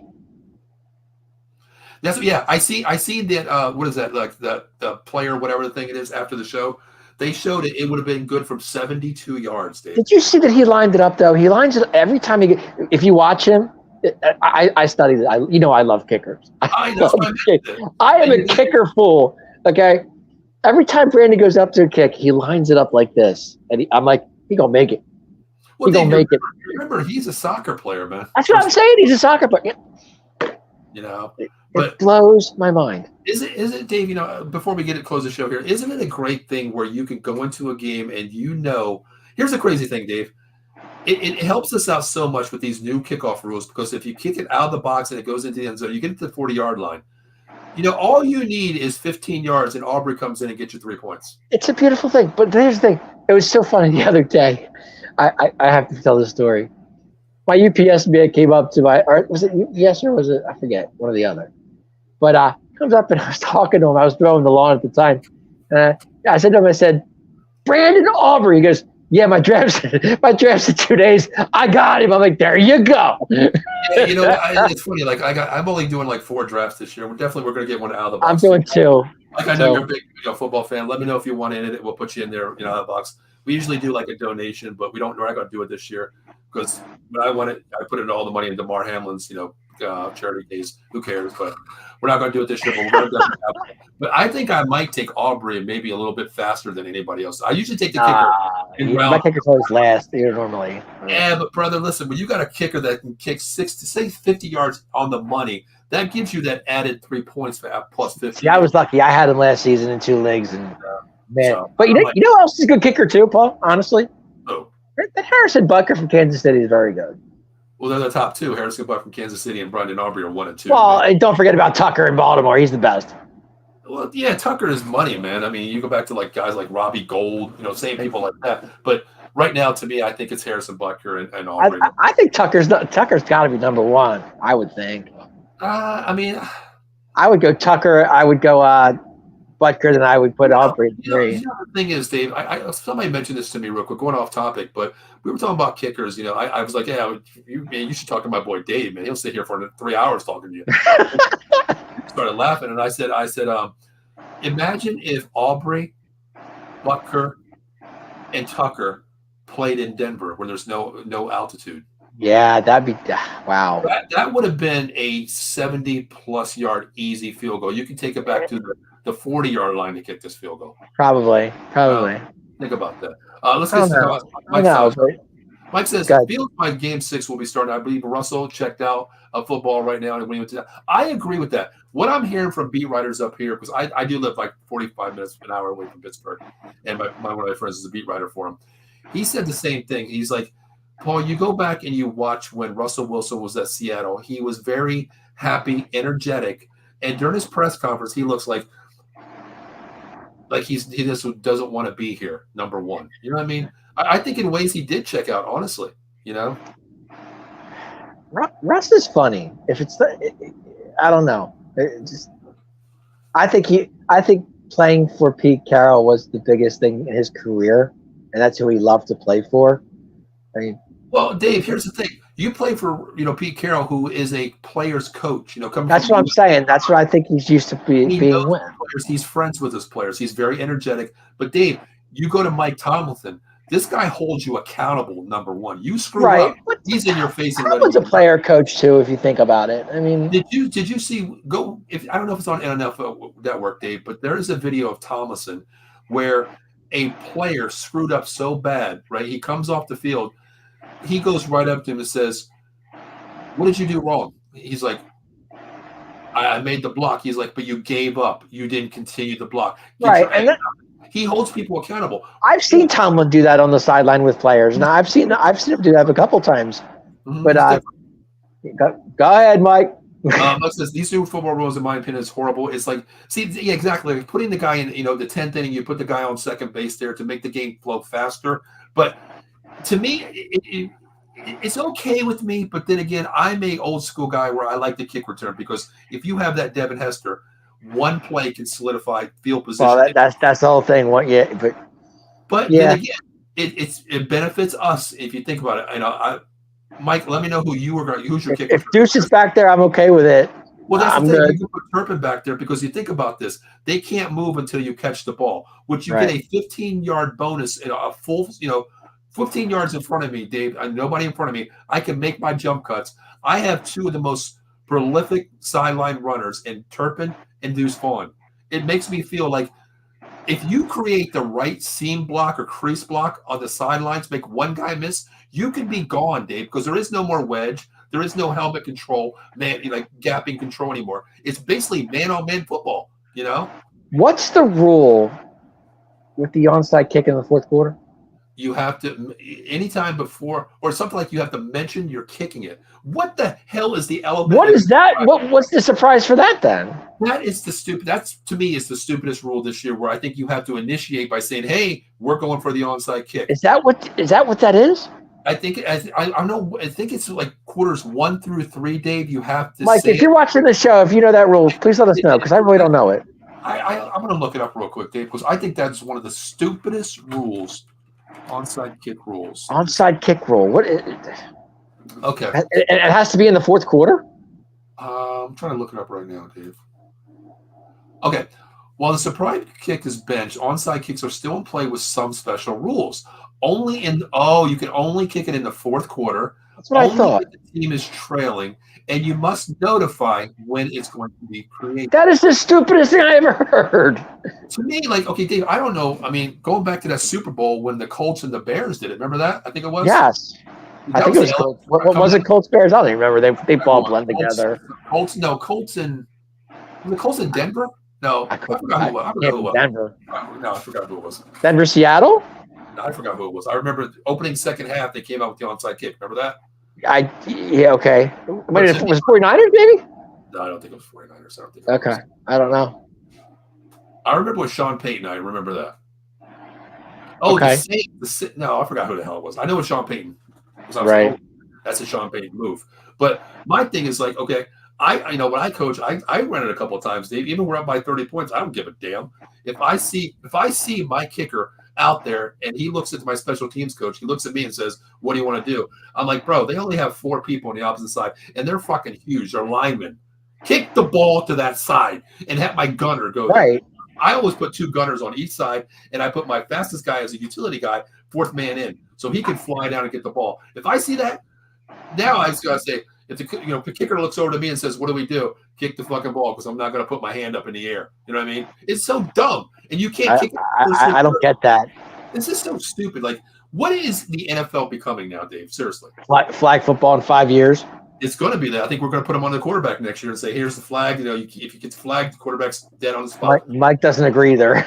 No, I agree. I think it's so stupid. To me, football is about X and O's and the element of surprise. Surprise. You're not getting with this. The kickoff rule is so stupid. In ways, I'm okay with it, but then again, I'm old school, because how many? No, I like the kickoff. I'm starting to like it because I think it gives the touchback, or the guy who's kicking it, gives him time to run. Yeah, but here's the thing, Dave. You're putting your kicker at a disadvantage if he doesn't make the right kick in the boundaries justified. Because if he kicks it out of the bounds, here's my thing: you kick it out of the bounds outside the box. We're outside the box. You get it on the 40, right? You get it to 40, Dave. In the NFL, brother, here's the thing: you only need 15 yards to kick a field goal. That's so stupid. You want the game to speed up, but you're really not, because these offenses are so high paced, Dave. You can move down the field in less than the time that you kick off. It doesn't take you less than a minute to get down the field. It just doesn't make sense to me. Yeah, I don't understand that either. Like, they're waiting for a player to just make the creation and get a fast touchdown on that. But then again, I'm old school, Dave. How many players, Dave, that you look at players back in the day, not saying Devin Hester's a one-time trick pony, but He's a good guy. But how many players, Dave, when back in the day where we look at games 4, when you're looking at that special teams guy, who's going to be the kick returner? Now that guy that just comes in the league with that kind of prized possession, that kind of talent, doesn't make your team anymore, Dave, because he's not a kick returner guy anymore. You could get a wide receiver, a running back 3, wide receiver 6 to be the punt return guy, Dave. It makes no sense to me. It doesn't. I get it. I just don't. I mean, I don't. Also, did Russell have a private office or something like that at Denver before paying? I don't know. I heard rumors about he had something like he had benefits, inside the Broncos facility as benefits. But is he still on their payroll though? Yeah, they're paying him. I was going to say, yeah, because Pittsburgh only got him for like $1.2 million. I was going to say, I thought they got a steal on that. Yeah, Fields is on his rookie contract, so you're basically playing 2 quarterbacks for like $9 million a year. You know what I mean? What a steal for Pittsburgh. That's what I mean. I mean, you bank on Russell Wilson. It was a smart move. If he sucks, he sucks. You're only paying him 1.2. Who are you going to go out and get 1.2 million on somebody that's won a Super Bowl, been there, done that? Yeah, it's true. So, good point. Yeah. Like this Denver quarterback Russell Wilson was issued his own personal office upon joining the team last year, but a veteran signal call reported agreed. Wow, whistleblower there. That's a whistleblower there. Absolutely. I did hear something like that where there was more benefits given to him upon other players, where it was give him this, give him that. But I heard about it, but I didn't know if it was 100% facts. I did not know that. Has he looked good at all in training camp? Like I said, I haven't watched it all. I listened to my friend. Like I said, I haven't listened. I haven't seen much of it. I should have gone 2 weeks ago. Remember, I reached out to him. My friend said, if you want to become a writer for the Steelers, you can have media credentials. And I was like, listen, I don't follow them that much. I watch it, but I'm a Cowboys guy through and through. I don't. Yeah, I'm not gonna do it. But we have our 3 quarterbacks. Yeah. Well, so Dave, 2 more topics before we get out here really quick. Dave, you told me by week 3 this son of a bitch was going to sign. He's not here yet. Where's he at? I did say that. You did. Dave. I said mid-August. I didn't say. You said by week 3, basically, Dave. Week 3. Well, Dave, you know what? You got. Week 3's not here yet. Dave, hold on. You got Thursday, Friday, Saturday, Sunday. You got 4 days left, Dave. Well, actually, we play Saturday at 4. Where you go? No, you're screwed even more, brother. Where's he at, Dave? Okay, I know where he's at, but where is the pen going to sign the paper, Dave? When? Before week 1. Dave, has Dak thrown the ball to him all season? Not maybe before the preseason starts. I don't know. Have they? I know one thing. He looks great. I've seen videos. He looks phenomenal. I look good too, Dave, but on the field, not as good as him. But Dave, he's thick, bro. He is. I mean, he's nasty. I mean, I've seen the videos of him. I'm like, God damn, this dude's nasty. I think Jerry K's before week 1. Dave, he has to. You can't go into. You really can't even go into week 4, Dave. Not even having a week of practice with your ones, Dave, because number one, you're holding back the continuity of the team. You're holding back Dak. You're holding back the running backs. You're holding back the offensive line. You're holding back even the signal caller. Dave. He wants 35. That's what it is. Okay, well, goddamn, give him 35. You know what? Here at Out of the Box, we're going to create a QR code to get some damn $2 million. It's not our money to give. So, well, and that's the other thing. I heard. I'm not even going to go there. Not even going to go there. That's for the no. Go ahead, go there. Might as well. I mean, we're. You know what? I was watching. I don't watch Skip Bayless and I don't watch Stephen A. Smith. Oh, just other chick, whatever. That garbage. Yeah, I don't watch it, but I did time it because they were talking about Cowboys. I was bored in the morning and I watched it. Not Skip Bayless, but Stephen A. Smith and this other chick that was on the show. It's like, you don't understand. Jerry Jones was it Molly? No, Molly. I love Molly Rose. I love. She keeps. No, Molly Quorum. Molly Quorum. Yeah, she keeps it down. That wasn't her. Okay. It was some African American. Oh, Joy. Was it Joy? I don't even know what her name is. I just this chick don't know what the hell she's saying. Or is Joy's on the other one? That's right. Okay, go ahead. Like you don't understand. That Jerry Jones is the richest owner in NFL history. He will always be the richest owner. You have to go out and sign Dak Prescott this year. You have to sign Micah Parsons, and you have to sign CeeDee Lamb. Dave, when I heard that, I almost lost a 70-inch TV with a remote. I almost threw that son of a bitch at the TV, and I said 2 words. Well, 3 words, actually. What, cheap ass bastard? Words. I was like, bitch, you don't understand the salary cap. Exactly. Like, you can pay. You have to sign Lamb first because that's going to be your money. Let Dak roll out this year, no matter what. He's either going to be the richest quarterback for another team or the richest quarterback in NFL history for the Cowboys. I know a team that wants Dak. I can tell you right now. Well, you know what? If it happens, it happens, and not. But you can't pay all these players right now. And I think Dak's. You know what? I'm on the shelf with Dak because I think if he balls out, like I know he can, then he gets paid. Well, he's going to get paid, Dave. He controls all the cards. No trade clause, no franchise clause. Okay, that's a no-brainer. But I'm saying I think if he gets, say he gets the NFC Championship, I think he'll get. He's going to get $60 million from the Dallas Cowboys. I think that's what I'm thinking. He's going to get $60 million. Regardless, he's going to get $60 million next year. Regardless, it could be for the Raiders for all we know. It could be any team. I think any team will pay him $60 million. I think the Raiders would definitely give him that. Well, I think anybody would give it to him. I mean, honestly. Wow. I think the Raiders are like number one. I think they would be the number one option. Yeah, I mean, think about it. There's a couple other teams I can say. But, okay. Put it this way, though. I was listening the other day. Where would he go? Think about it. Where would he go? Dave, here's the thing. Everybody has a starting quarterback at this point in time. Where's he going to go? Here's the thing. Players nowadays, it's not like, taking a back-ended contract, not taking a salary negotiation, the back-end contracts, or create space. It's not like that anymore. Dak wants his money. He's already made it clear during the press conference, if I'm not playing here, I don't know where I'm going to be. He said that. But where? Well, I don't care where he goes, but you think about it, Dave, it's not what it used to be. It's all about money justified. And I get it, but you look at go down the league. Every quarterback is pretty much got their job. Mm-hmm. Tua is in Miami. Okay. What's it called? Just got his job in Washington. Rookie starter. Jaden Daniels. Okay. Hurts is in Philadelphia. He ain't going nowhere. Okay. Think about it. Just go down the line. I mean, Green Bay. Jordan Love just got his contract. New York Giants. Daniel Jones still has 3 more years left on his deal. We're in the same situation. Back in this contract, get rid of him, trade him. But I'm saying everybody has a job. Nobody understands the salary code goes up 20% next year, Dave. So there's money to pay, right? I guess so. I mean, I don't know what the exact value is, but it will go up next year. Mike says, look, Jerry pay CD as he'll live up the contract. I agree. I mean, to me, Mike, hear me out on this one, Dave, hear me out. I agree with you 100%, Mike, but here's the thing to me. Zeke back-ended everything up front saying, I'm in Cabo, you need me, pay me. He had the handcuffs on Jerry Jones. CeeDee Lamb, Dak Prescott are following Zeke's exact protocol of what he did. I'm not going to sign unless I get this. You need me so much, you're going to pay me. That is the problem with Jerry Jones. He feels that, okay, you're right. I'm going to wait because I'm Jerry Jones. I have the upper hand. It doesn't work that way anymore. You have CeeDee Lamb, Dak Prescott, and on defense, Micah Parsons is your 1, 2, 3 players, franchise players on both sides of the ball. You have their contracts coming up 1, 2, and 3. You're going to have an odd man out the way Jerry's going. And right now, it could be CeeDee Lamb. It could be Dak Prescott. But it's not going to be Dak for this year. He is playing this year.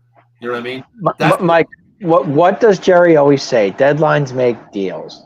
Well, Dave, to me, preseason makes continuity, and you don't have your best player in the preseason. I'm not saying you're wrong. It could be the day before the season starts, and they're going to pay CD. Yeah, I don't know. But that only puts a damper on your offense, Dave. That to me shows me that, okay, number one, Jerry's an asshole, which we've been saying for 29 years right now. Well, 15 years, basically. It's not Jerry anymore. It's Steven.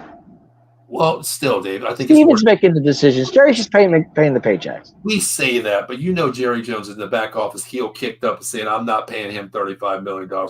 We can go out and get another franchise wide receiver because, once again, we tell all. Not as good as CeeDee Lamb, though. Maybe, Dave, I know that, but he's thinking, we're all in another year. We're all in every year. We don't need him. Bullshit. You need him. Very simple, And here's what Michael says. Look, the possibility of pay Dak, you definitely have to pay Micah in the offseason. Exactly. But my thing is. Yeah, but Micah can wait another year. He's still on his rookie deal. I get it. He has a 5th-year option, Dave. Next year's his last year. Yeah, right. So you there's time to pay Micah. Yeah, but he's going to – if you don't pay him by the start of the season, Dave, on his last year, 5th-year exercise contract, he's leaving. I don't think so. I don't think he'll go anywhere. I really don't. I think he will. When you pay a franchise player like that, and you pick up his exercise He'll 50 get it. He'll pay Micah. I don't see him not paying Micah. Okay, what's the difference between him and CeeDee Lamb? A year. They're both players that you have to have, correct? A year. What do you mean a year? A year or two. But you have to set the curve by paying him. Jerry Jones is always behind the books, Dave. You know what I mean? He's always behind the books. That's what the Cowboys do. They've been doing it for years. And that's what's killing them. You look at the Eagles, how use their wide receiver room. Marion Barber. I mean, that was a deal and a half. Here's the thing. Look at Howie Roseman's book on Genius for the free agency and signings, Dave. You go outside. Well, I don't care what we did. Our money books are so screwed up, Dave, being a Cowboys. But you look at hear me out. You look at the Eagles. AJ Brown gets signed, $33 million a year, right? Or whatever it is, 32, 33 million. Whatever it is. You go outside Devontae Smith. Another contract, okay? You sign both your wide receivers for the next 5 years. He progresses it where he knows how to manipulate the contract, saying, okay, we're good for 2024. They're good till 2028. If they would have paid Dak last year, they wouldn't be in this predicament right now. That's what I'm saying, Dave. They don't know how to run the books, though. That's the thing. You got to get ahead of the contract. Now Tua, now Trevor, okay? Burrows killed it with his. Cousins killed it with his. Tua, Lawrence, they broke the damn book. Which are all getting paid right now. I get it. I understand that. And what happened? That set the mark for the QBs. Now Jerry Jones was behind the 8 ball. Now he's behind the whole goddamn domino effect because they already paid these quarterbacks. Now you know who's better, Dak or Trevor Lawrence, Dak or Tua. Dak. Okay, now they're getting $55 million, okay? And guess what? Now Dak is sitting there saying, I have a royal straight flush. You think I do. I hold all the cards. I get it. Cards over and said, you want to be all in? I'm all in. I'm better than these quarterbacks. They made 55. I want 60. Guarantee it. So I don't know. But you're going to give 60. Dak would end up with the Raiders, or how about Carolina? I think, with Bryce Young. I don't think Carolina would take him. I think the Raiders are the best shot. But you know what, Dave? I'll tell you what, man. The Carolina. I don't think Dak would go to Carolina, to be honest with you. Well, Dave, you know what? If you're money wise, I think you do go. But but they don't. Yeah, if Dak wants to win, he's not gonna. No, he won't go to Carolina. Yeah, he got a better shot at winning with the Raiders than he does with Carolina. We've been wanting to win for 30 years, and we ain't got that yet. You know what I mean? But Dak owns the NFC East. We know that. That's a fact. When you own it, but you don't own a ring yet. You know what I mean? I mean, yeah, but playoff wise is a different story. I get it. He's 2-5, 2-6. That's good. But defense didn't show up against Green Bay. That's all I can say about that game. But see, it would kind of make sense to me because I'll tell you why Carolina, regardless of if Dak wants to go there, he signs that contract. They just signed. Bryce Young ain't going nowhere. Bryce Young sucks. I'm not saying he doesn't, but he's their starter, isn't he? He sucks. He's that bad. Okay. I mean, you give up, Dave. Here's the thing: we talk about Trey Lance, what the Niners gave up for him, right? Coming out of college, right? Carolina gave up exactly the same, if not more, to Chicago to take Bryce Young over C.J. Stroud. Yeah, I know. I mean, you're only paying the guy $25 million on a 4-year rookie deal. It's pretty damn cheap to say, you know what, we'll bite it. We'll just say, screw it. You're out of here. You'll be the backup. I got 2 words for C.J. Stroud. Sophomore slump. I got 2 words for you, too. You ready for this? Not going to have. Bullshit. I don't think so. They got better. They got Joe Mixon. Yeah, I know. But Stephon Diggs. But Mixon's an injury away because you think about it, every time he was in Cincinnati, he was always injured too. And you know this. What do you mean? Who? Oh, Mixon? Mixon. That's what they needed. They needed that running back, man. They need that. Then they got Diggs too. Dave, this kid is nasty. But Diggs is only good in Buffalo because. Dave, listen, man, listen. College football. I love college football, and I'll tell you what. Ohio State was best quarterbacks in history. Diggs only played when he wanted to. Think about it. You think about this. You talk about C.J. Stroud. This kid is the real deal. You go back to Ohio State. You go back to Terrell Pryor. All these quarterbacks. Cardale Jones at Ohio State. They were great in college. Heisman candidates. You don't think sophomore slump's going to hit this kid? Dave, watching this kid, the way he plays, the way he speaks, the way he controls the team, I don't think so, Dave. I think this kid, he has that. What's the word I want to use? He has that. He has factor. He has it, but he has that the persona, Dave, around him where he can just he knows how to control what's given to him. Just the way he speaks for himself, Dave. Even at college, he had some high recruits behind him, Dave. You think about, I know you're not a big college guy. He had Quinn Ewers behind him at Ohio State. And now he's the number one, most likely going to be the first pick in the NFL draft last year. He had him sitting behind him, and he made him leave to go to Texas. That's how this kid is. I think he's a real deal, Dave. I definitely do. Definitely. All right, Time will tell. Time will tell. All right. If they don't sign Micah, franchise, yeah, my Eagles might hit him up with the Eagles who talked about last season. They grew up in these, but I get that. I mean, I see. To me, here's my thing, real quick, before we move on. I think they have to sign CD here. Dak, you're going to get paid either way. You're going to go to Mike and say, we're going to make you the highest paid linebacker or defensive end in history, not this year, but next year. We have to franchise you. You're going to be the top 3 linebacker DN this year on a franchise tag, and we're going to promote you, make you the highest paid. You have to pull a Howie Roseman here and go 1 year, 1 year, 1 year. You can't do them all. That's a given. But and if there's a guy that does the franchise tag, they will say, okay, I'll take it, in regards to that. But we know Jerry Jones, man, a handshake doesn't mean shit. We know that. Well, Jerry's big on the franchise tag. My God, look all the years he's done franchise tags on players.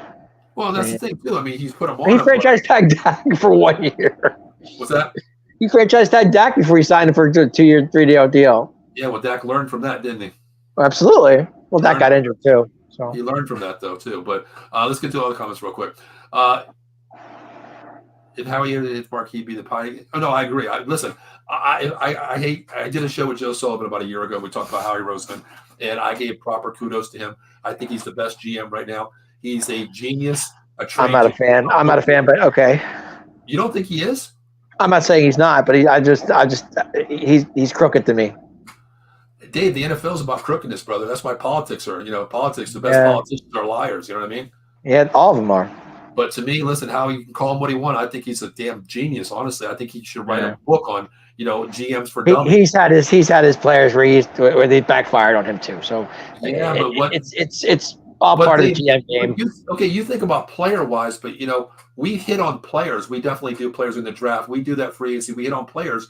But Dave, the other end of it is Howie Roseman is a marketing genius where he's a bookworm, Dave. There have been years past. I've heard fans say fire Howie. So I don't know.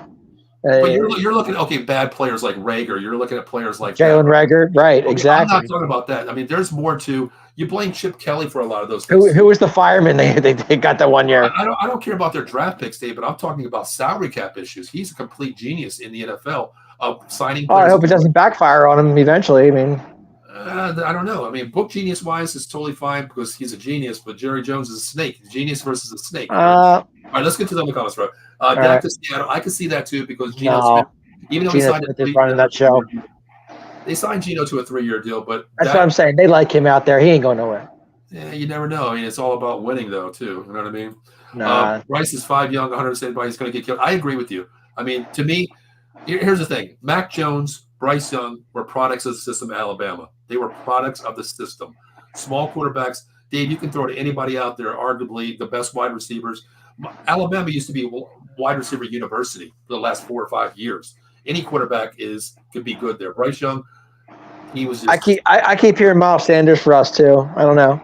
I hate Miles Sanders. I don't want Miles Sanders. I'm not a fan either, but his names keep popping up for some reason. There's a great name right there. C.J. Stroud has that presence about it. I said persona. He has that. Exactly. I agree with him. The way he speaks, the way he controls the interviews. This here's the thing. You get a 22-year-old quarterback in the NFL your first year to one of arguably the worst teams in NFL, the Houston Texans. Every player has bought into C.J. Stroud. They respect him. I'm not putting the kid down. I'm just saying. I mean, I get that. A sophomore slump could happen. I'm not saying it's going to, but I would say, Dave, you know what? Your sophomore year is the hardest in your career at number one. A lot of quarterbacks have gone through it. I mean, it's not the first time. There's no film on you year one. So you're going to come in. Look at Dak's first year, 13-3 with Zeke. 13-3. You lit it on fire. Why? Because there's no tape on you in the NFL. We don't know what you are. We can't catch up to what you're doing. You show us something different. We can't catch up to you. Year 2 shows me everything. This is going to be a year where C.J. Stroud can fall back. But, Dave, what he's done so far and the way he manages it and the way he puts his stuff to a certain expectations, I can't see him regressing. I can only see him progressing. I put a bet in, Dave. Honestly, I put a bet in like about 4 days ago. I put $150 on the Houston Texans to make the Super Bowl. That's a long shot. Okay. I don't think it is a long shot. I think it's going to be a 3-team race. I think it's either going to be them, Kansas City, or Baltimore. I put them in the top 3. Don't count out Burrows in Cincinnati because he could have a good year this year too. Yeah, that offensive line is still mismatched. You know what I mean? Yeah, I get it, but Burrows is a decent quarterback. He's good out there. Can Micah trust? No. Listen, coming from me, if you handshake me, it's going to be a done deal. My word is bond. It's very simple, very simple. Jerry Jones, you handshake.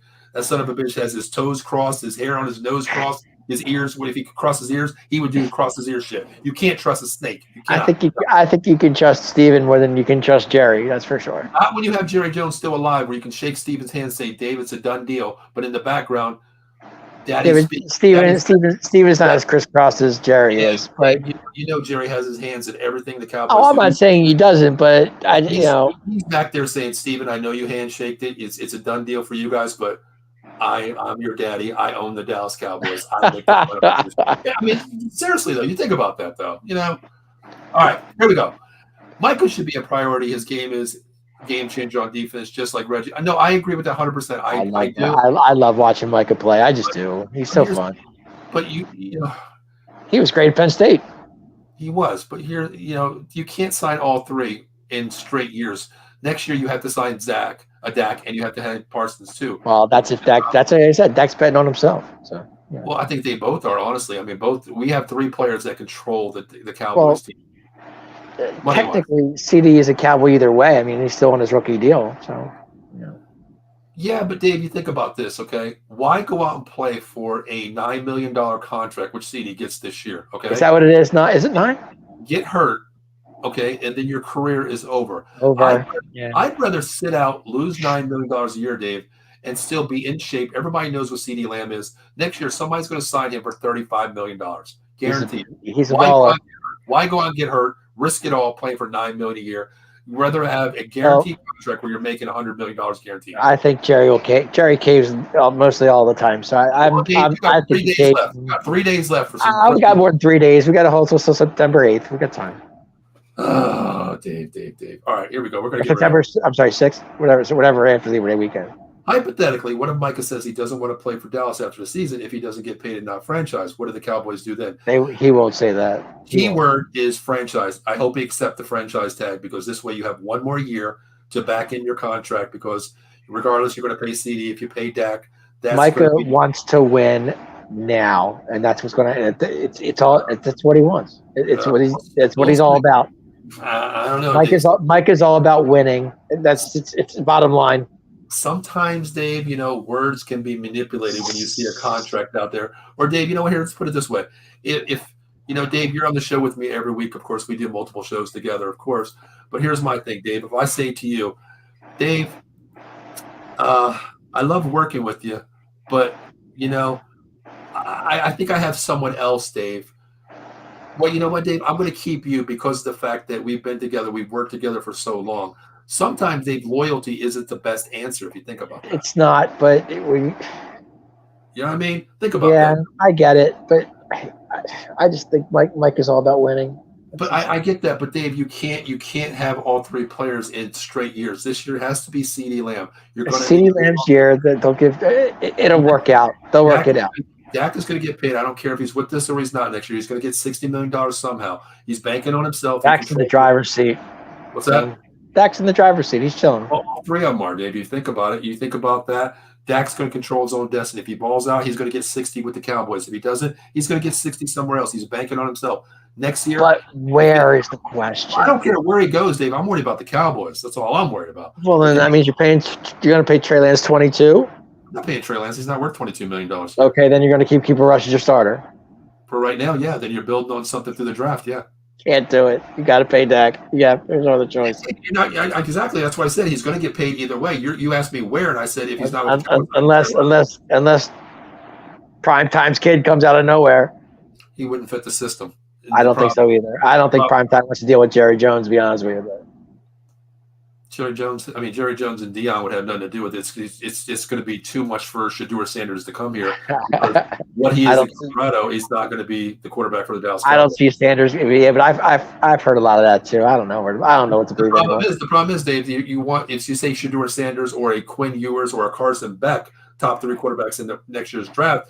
But Dave, you're going to even if you have a bad year for the Cowboys, you're going to end up 8-9, right? Could be 6-11. Well, you're not going to get a top 10 pick at 6 and 10. Between 10 and whatever, you're not going to get one of these QBs. You know what I mean? No. Either that, or you're going to have to sell the farm to move up to get one of these QBs. What are you going to go 1-15? That's going 1-15 or 1-16. I'm not saying he will, but I'm just saying, who do you got to sign first? You got to sign CD first. He's the key. That's the main priority. Then you let Dak bank on himself. Whatever happens to Dak, I don't care if he goes somewhere else. He gets somewhere else. He's banking on himself. Well, in your eyes, Dak can go anywhere he wants. Doesn't matter to you. It doesn't matter where he goes. I'm talking about if he signs with us. I'm saying Dak could leave tomorrow and you would be happy. No, why would I be happy? Why would I be happy about that? You're not a Dak fan. After season, no, I could care less. This year, you're getting paid. You go out, ball out, and do your job. Number one, you come to work, you clock in and do your job. But he is getting 55 this year. So exactly. Here's the thing. I don't care about what he makes, Dave. My thing is like you're getting paid this year. I don't care what your contract is. If you're worth it, you get paid. If you don't, move on. If you don't want to play that price, move on. I get it. You got to sign CD first. Then you go after Dak Prescott. Whatever happens with the contract, I don't know what it is. I don't care less. If it's worth it, sign him. But then the next year, you're on your 5th-year option with Micah Parsons. He has to get paid. Is he the player to say, I know you talk loyalty, he wants to win, but would you rather just play for an owner that doesn't give a shit about you? Or you know what? I think they care. I think they care about Micah. I do. I think they do. Well, they care about everybody. He's big part of it. This big part of this team. Overpaid. They care about everybody. They overpaid Lawrence. I get it. All right, sir. You want to pay the bills or what? No, we got to get through the comments really quick. Okay, just thought I'd ask. All right, but what if Micah doesn't want to be a franchise? That's the thing too. I mean, I don't know if he is, but I don't think he wants to be franchised. You're going to be top 3% in the NFL regarding your position. You're going to be top ended there, but that doesn't say anything for the next season. The handshake, like I said, the handshake doesn't mean anything with Jerry Jones. So we don't know if he's going to be franchised. We don't know. Sorry, we are. What's going on? Sorry. Hey, Sorry, we are. What's up, man? Definitely. Great Cowboys podcast. Make sure you tune into them as well. Sorry, we are. What's up? If Micah wants to win and the Cowboys have an off year this year, do you think Micah isn't looking at other teams that are pretending? I agree. I mean, you want to win, but if he wins, he won't. To me, loyalty in the NFL is something that's far going. I could care less about loyalty anymore. If he wins, he won't. He won't go anywhere because he wants to. He knows he can win with his franchise and his defense. Yeah, but Dave, you know what? Like I said, would you rather, Dave? If I'm an asshole to you every day, this defense is going to have so many takeaways. Dave, I just feel it. But hear me out. You talk about loyalty, Dave. If you love doing the show with me, but Dave, I'm an asshole to you every day, which kind of sometimes I am to you. You know that, big brother. There have been times. But Dave, if I'm an asshole to you 24/7, would you really want to play with me or do a show with me every damn day, or would you rather just say, Dave, I really can't pay you. I'm going to franchise you. But if I get to talk Cowboys, I'm okay with it. Dave, you're an asshole. You just made it. You know what? Yeah, I wouldn't trade you either, Dave. You know that. Appreciate it. Yeah, okay. Maybe for a 4th-round pick and a bag of not stale, but okay, presentable chips. I might. You know what I mean? Down 11-8. You think it's something better than Amari Cooper did. You know what I mean? Hey, Hunter's easy. Give him 11-8. He'll make the trade. I'm always just for looking new hosts. Mike, I appreciate your comments today. Thank you. Appreciate that. Too, man. He's a sports fan. He's a sports. Mike goes on. He goes on Matty B shows a lot too. I see him. He's a good dude. You think about Mike is going to stay with the Cowboys or have Cooper Rush, a young quarterback, up starting if he wants to win. That's my point. Because basically, if that goes, Cowboys, if that goes, here's the thing. I think you're going to be in a rebuild mode for the next 3 to 4 years. And you got to give Dak a 4-year deal and 60. He'll be happy. But here's the thing: if he does leave, Dave, you're going to be in a rebuild mode for the next 3 to 4 years. Without a doubt. Trey Lance is not your answer. Cooper Rush is a backup for a reason. Yes, he went 6-1. He's fine, but he's not a starter material. And to me, that just tells me if I'm a player, if I'm Micah Parsons, my contract's coming up in the 5th-year option. Hey, Paul, we'll franchise you. Okay, well, I'm going to make $31 million as franchise tag as a DN. Okay, but what about next year? We'll get to that next year. Or to me, I'm thinking like, okay. Here's the thing. He let Dak go. He's the franchise QB. He let him go. He really don't care about me. He really don't care about me. But he keeps CD, right? Dave, you have to. Here's the thing: Dak Prescott is playing no matter what this year, right? I understand that. So put all that aside. He's playing this year. He's playing. And he's going to ball out this year. Well, if he does, he does. But he's already playing. You're already paying him. He's on contract to play, right? For 55. Because number one, Dave, he's not going to sit out the season because what happens? No. He rolls that dice, and guess what? He's fucked, Dave, at the end of the season if he doesn't ball out or he doesn't play. He sits out, right? Yeah. Lamb is your guy that, you know what? His contract is up in the air. Yes, he's paid this year. But like I said, if he sits this year out, what happens? He gets injured. Then his whole contract season is gone for the rest of the future. Play, get that contract. Get that. I don't disagree. Get that bag now, number one. I'm with you. On the same situation, Dave. He's going to set the market as the defensive end / linebacker one. He's going to set the market too. So all I can say is thank God for the salary cap to come in higher next year. Do you think that Lamb really offered him 33? Do you think he was just like, yeah, right? No. I think he wants Justin Jefferson money. I mean, Justin Jefferson's at 30, what, 4? No, he's at 35. 5. Yep. It goes Justin Jefferson 1. CeeDee Lamb wants that money. Then you have A.J. Brown, Amon St. Brown at 3. And then I thought Brown was more than A.J. Brown. Who? No. I thought Amon was more than A.J. I don't think he is. And then you have Tua. Here's the thing. Tua took less money to end with the Dolphins.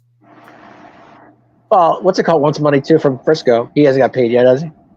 Well, is he better than CeeDee Lamb? No. Okay. I mean, I could care less about the other players. I'm worried about signing. I'm saying Ayuk's not better than Lamb. No, of course not. And that's the thing. He had a deal. My friend reporter said that it was a 3rd round pick and a 3rd round next year. 2 3rd-round picks for Brandon Ayuk. He didn't sign it. He didn't want to sign it. Yeah, I was surprised. I heard that. Yep. All right, let's get to the comments because we said at 45 minutes, Dave. We're at an hour 47. Yeah, we're at 47. Eddie checking in. He says Paul. He says Dave, and he says pay CD and Micah. Well, Eddie, I can't argue that. Mm-hmm. Let's see if Dak can beat a good team. That's the thing. He's gonna. If he does, he does. Just every playoff. Dak beats a lot of good teams except for the playoffs. Well, that's the thing. I think he's going to be that $55 million quarterback week 1 through week 17. Here's the thing. So. But here's the thing, Dave. Every playoff game that he gets to, every playoff game that he wins, brother, you just added $2 million onto your annual salary. I know. He's banking on himself. I mean, rolling the dice. He is. Do you blame him? He's a genius. He has no trade cost, no franchise. Dak knows what he's doing. And if he is ever traded, he can manipulate it by saying, yes, I will go there. No, I won't go there. He controls the whole thing. And to think, Dak would have never seen the field if Romo didn't get injured. Well, you know what? Romo would have took a pay discount. That's all I'm going to say. Number one. Oh, dude, I was a Tony. I love Tony. Did it 3 times.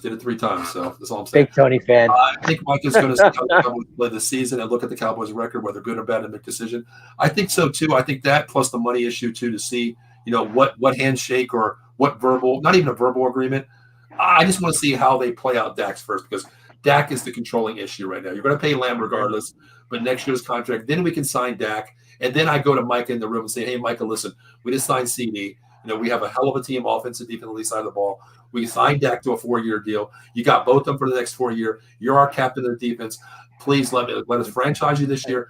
And next year we're going to come back and make you the highest paid NFL And player. like I said, if they would have done this last year with Dak, they wouldn't have this issue now today. Well, once again, that's why I said Howie Roseman is a complete genius, because he's ahead of the curve, Dave. He definitely is. Yeah, I get it. When the Eagles were terrible when Dallas beat them last year. Well, that is true. I mean, they were on a decline. They lose like 7 out of 8 games. Something like that. Brandon Ayuk is not a number 1 in the league. True, exactly. I mean, he's a good wide receiver. He could be a 1 on some teams. Very good. But on a lot of teams, he's not the 1 wide receiver. He's a product of the system with Debo, Kittle, McCaffrey. He's a product of the system out there. I heard McCaffrey's injured. Yeah, he's got a calf injury. You put that. You put Ayuk on a number 1 team. I'll put a perfect thing out there. You put him on a Carolina Panther team. What is his numbers? Not good at all. He's not a number 1 wide receiver. He is He's a number 2, a hybrid wide receiver. I thought Pittsburgh was a good fit for him because I thought him and Russ would actually connect. No, I don't think. I think him and Herbert would have been better. I mean, not Herbert, Fields. But I think I like it with. That too. I think him and Pickens would be a great compliment in Pittsburgh. But it all falls down to, getting the money, getting the proper situation. I mean, we talk about winning. Go to a team that's going to win. I don't think Pittsburgh is the gauntlet, man. They have Cincinnati. They have Baltimore even to get out of the division. You know what I mean? Speaking of quarterbacks, does Aaron Rodgers stay healthy the whole year? I hope so. I love to see him play. I think if he does, the Jets would be a good team. I don't know if Mike is going to take the money over winning.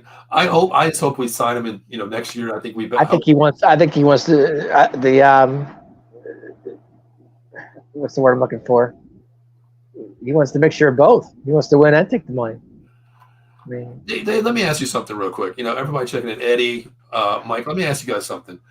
If I'm the GM here and I'm on a bad team, okay, and you're a star player, and I say you both are playing linebacker, and I say both of you, you know what? I'm going to make you the highest paid player in NFL history. Even though we went 8-9 for 2 consecutive years here, your contract's up. We used your 5th-year option. I'm going to give you the market for the top paid player in your position is, let's say, $40 million. I'm going to make you $45 million for the next 5 years. I'm trying to make it 50, so I'm not a genius in math. 5 years, $250 but I'm going to say $225 million guaranteed for the next 5 years. Then we'll back in $25 million once it's all said and done your last year. Do you go to another team or do you play out your contract for the money? What do you do, Dave? That's a great question. I'm a believer in playing out the contract. The money will always be there. So I would finish the contract, then I would go get what I'm worth. Would you go to a better team, giving you lower money? I know it's a dumb answer for me to say yes, but answer. I think it's smart. If my loyalty is with the team, and my contract, I still have another year, yeah, I would. You know my answer, Dave. I mean, to me, it's all about winning. Take the money. I get it, but the money will be there next year. Well, you know me, Dave. I'm all about the wins. You know me. Like, I fucking threw my championship coaches trophy in the trash because we didn't win it all. I guess I'm a loyalty guy. I can't help it. If I was with the team for 3 years and they offered me that kind of cash, I don't know. I have to win. If you know what, if you're going to go 8-9 and you're not building this program to make me if I'm going 8-9, I better have a wild card spot somewhere. I'm not caring about the wild card. If you don't give me to the promised land, then you. To me, I don't know. That's a great question. I don't know what I would do, honestly. If you don't win the Super Bowl, then you. I guess I would talk to my agent and figure it out. Well, if you want an agent, call Kirk Cousins' agent. He'll help you out. The best in the business. You know what I mean? Lamar's his own agent, so I don't know. Yeah, he banked on himself. He got paid too. All right, let's leave the last comments so we get out of here, Dave. I gotta walk the dog and get my ass in the shower. I'm an Eagles fan, but the Eagles last season were overrated from game one. As a coordinator, sucked. Sirianni wasn't any better and should have been fired. I respect that coming from Eagles fan. That's why what's your percent? I'm interested to see what you're thinking of Kellen Moore as your offensive coordinator. Let me know.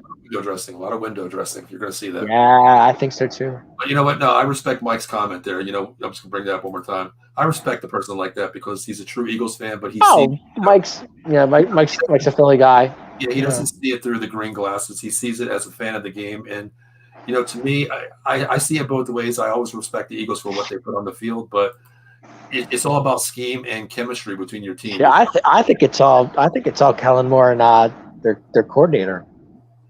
I'll tell you something. Yeah. And he says, I want to win. My loyalty is to win. I agree. I'm the same way. Defense coordinator for the Eagles.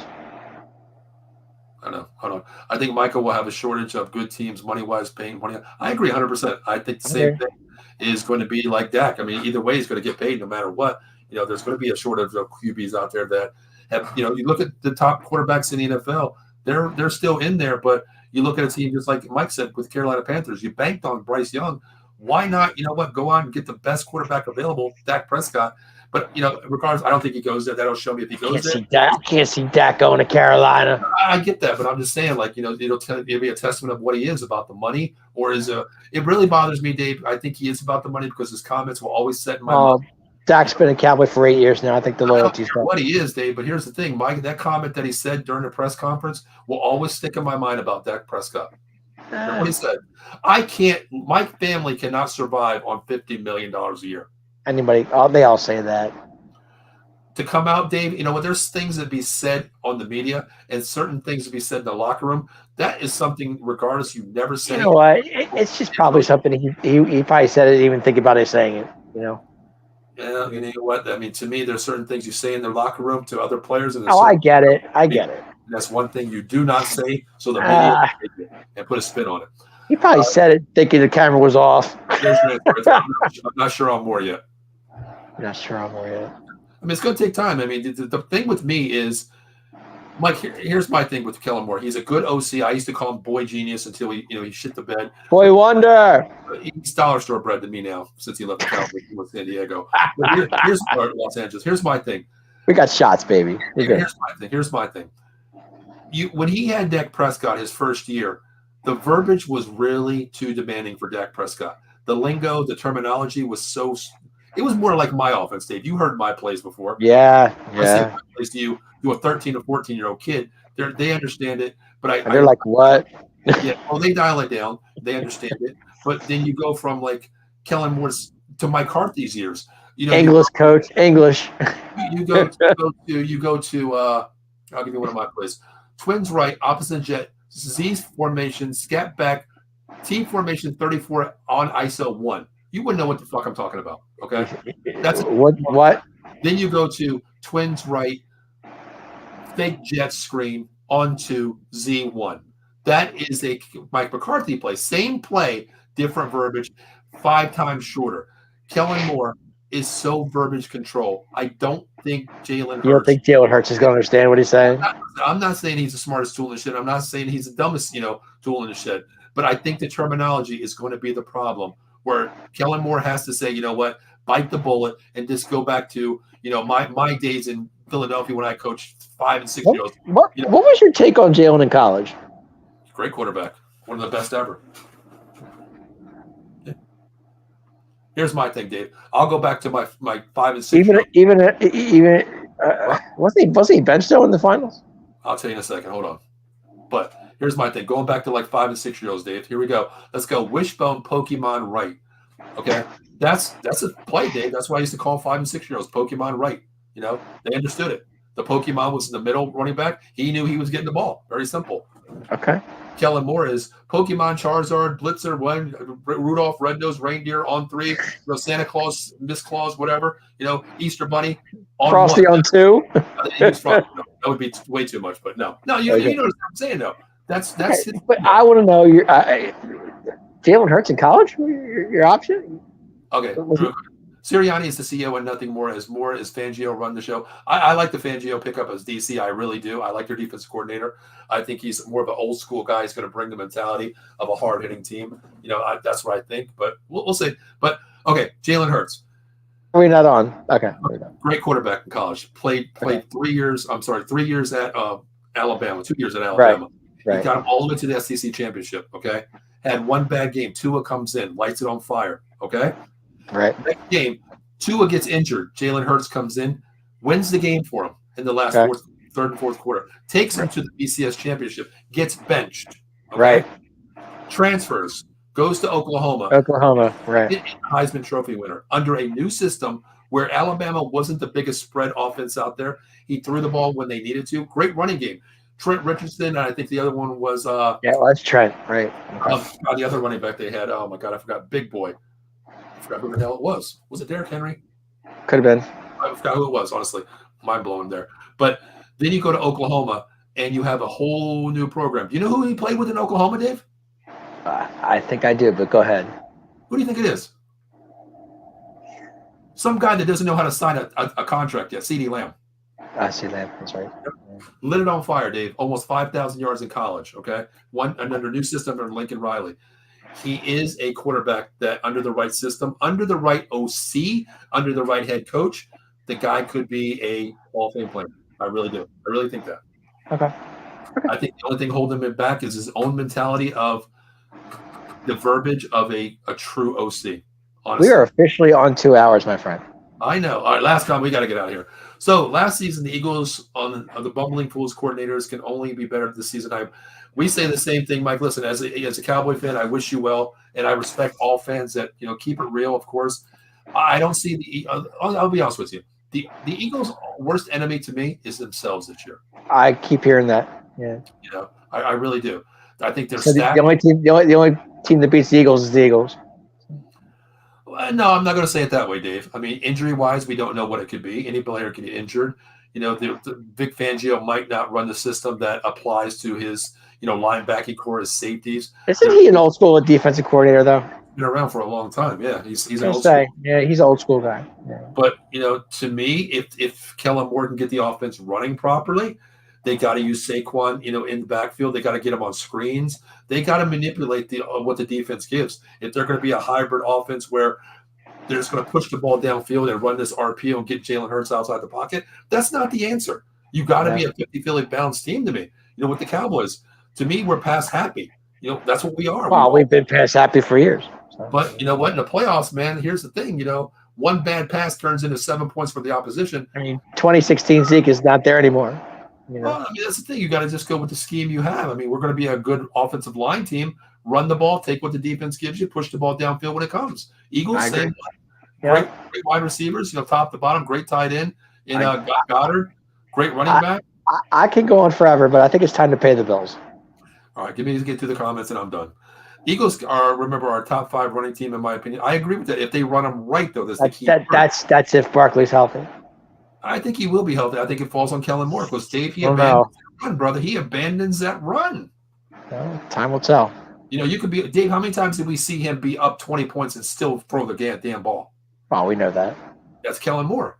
That's Kellen Moore 2.0. Zimmer and Fangio are both real old school defense courts, which I agree with you 100%. I love Zimmer. I was kind of questioning it because he's been out of the league for a while. Times have changed, of course, but Zim's a down to earth dude. But old school versus new school, and Zim will be up your ass if you screw up. Well, that's the thing. He holds people accountable. Quinn's your friend, but Zim's your coach.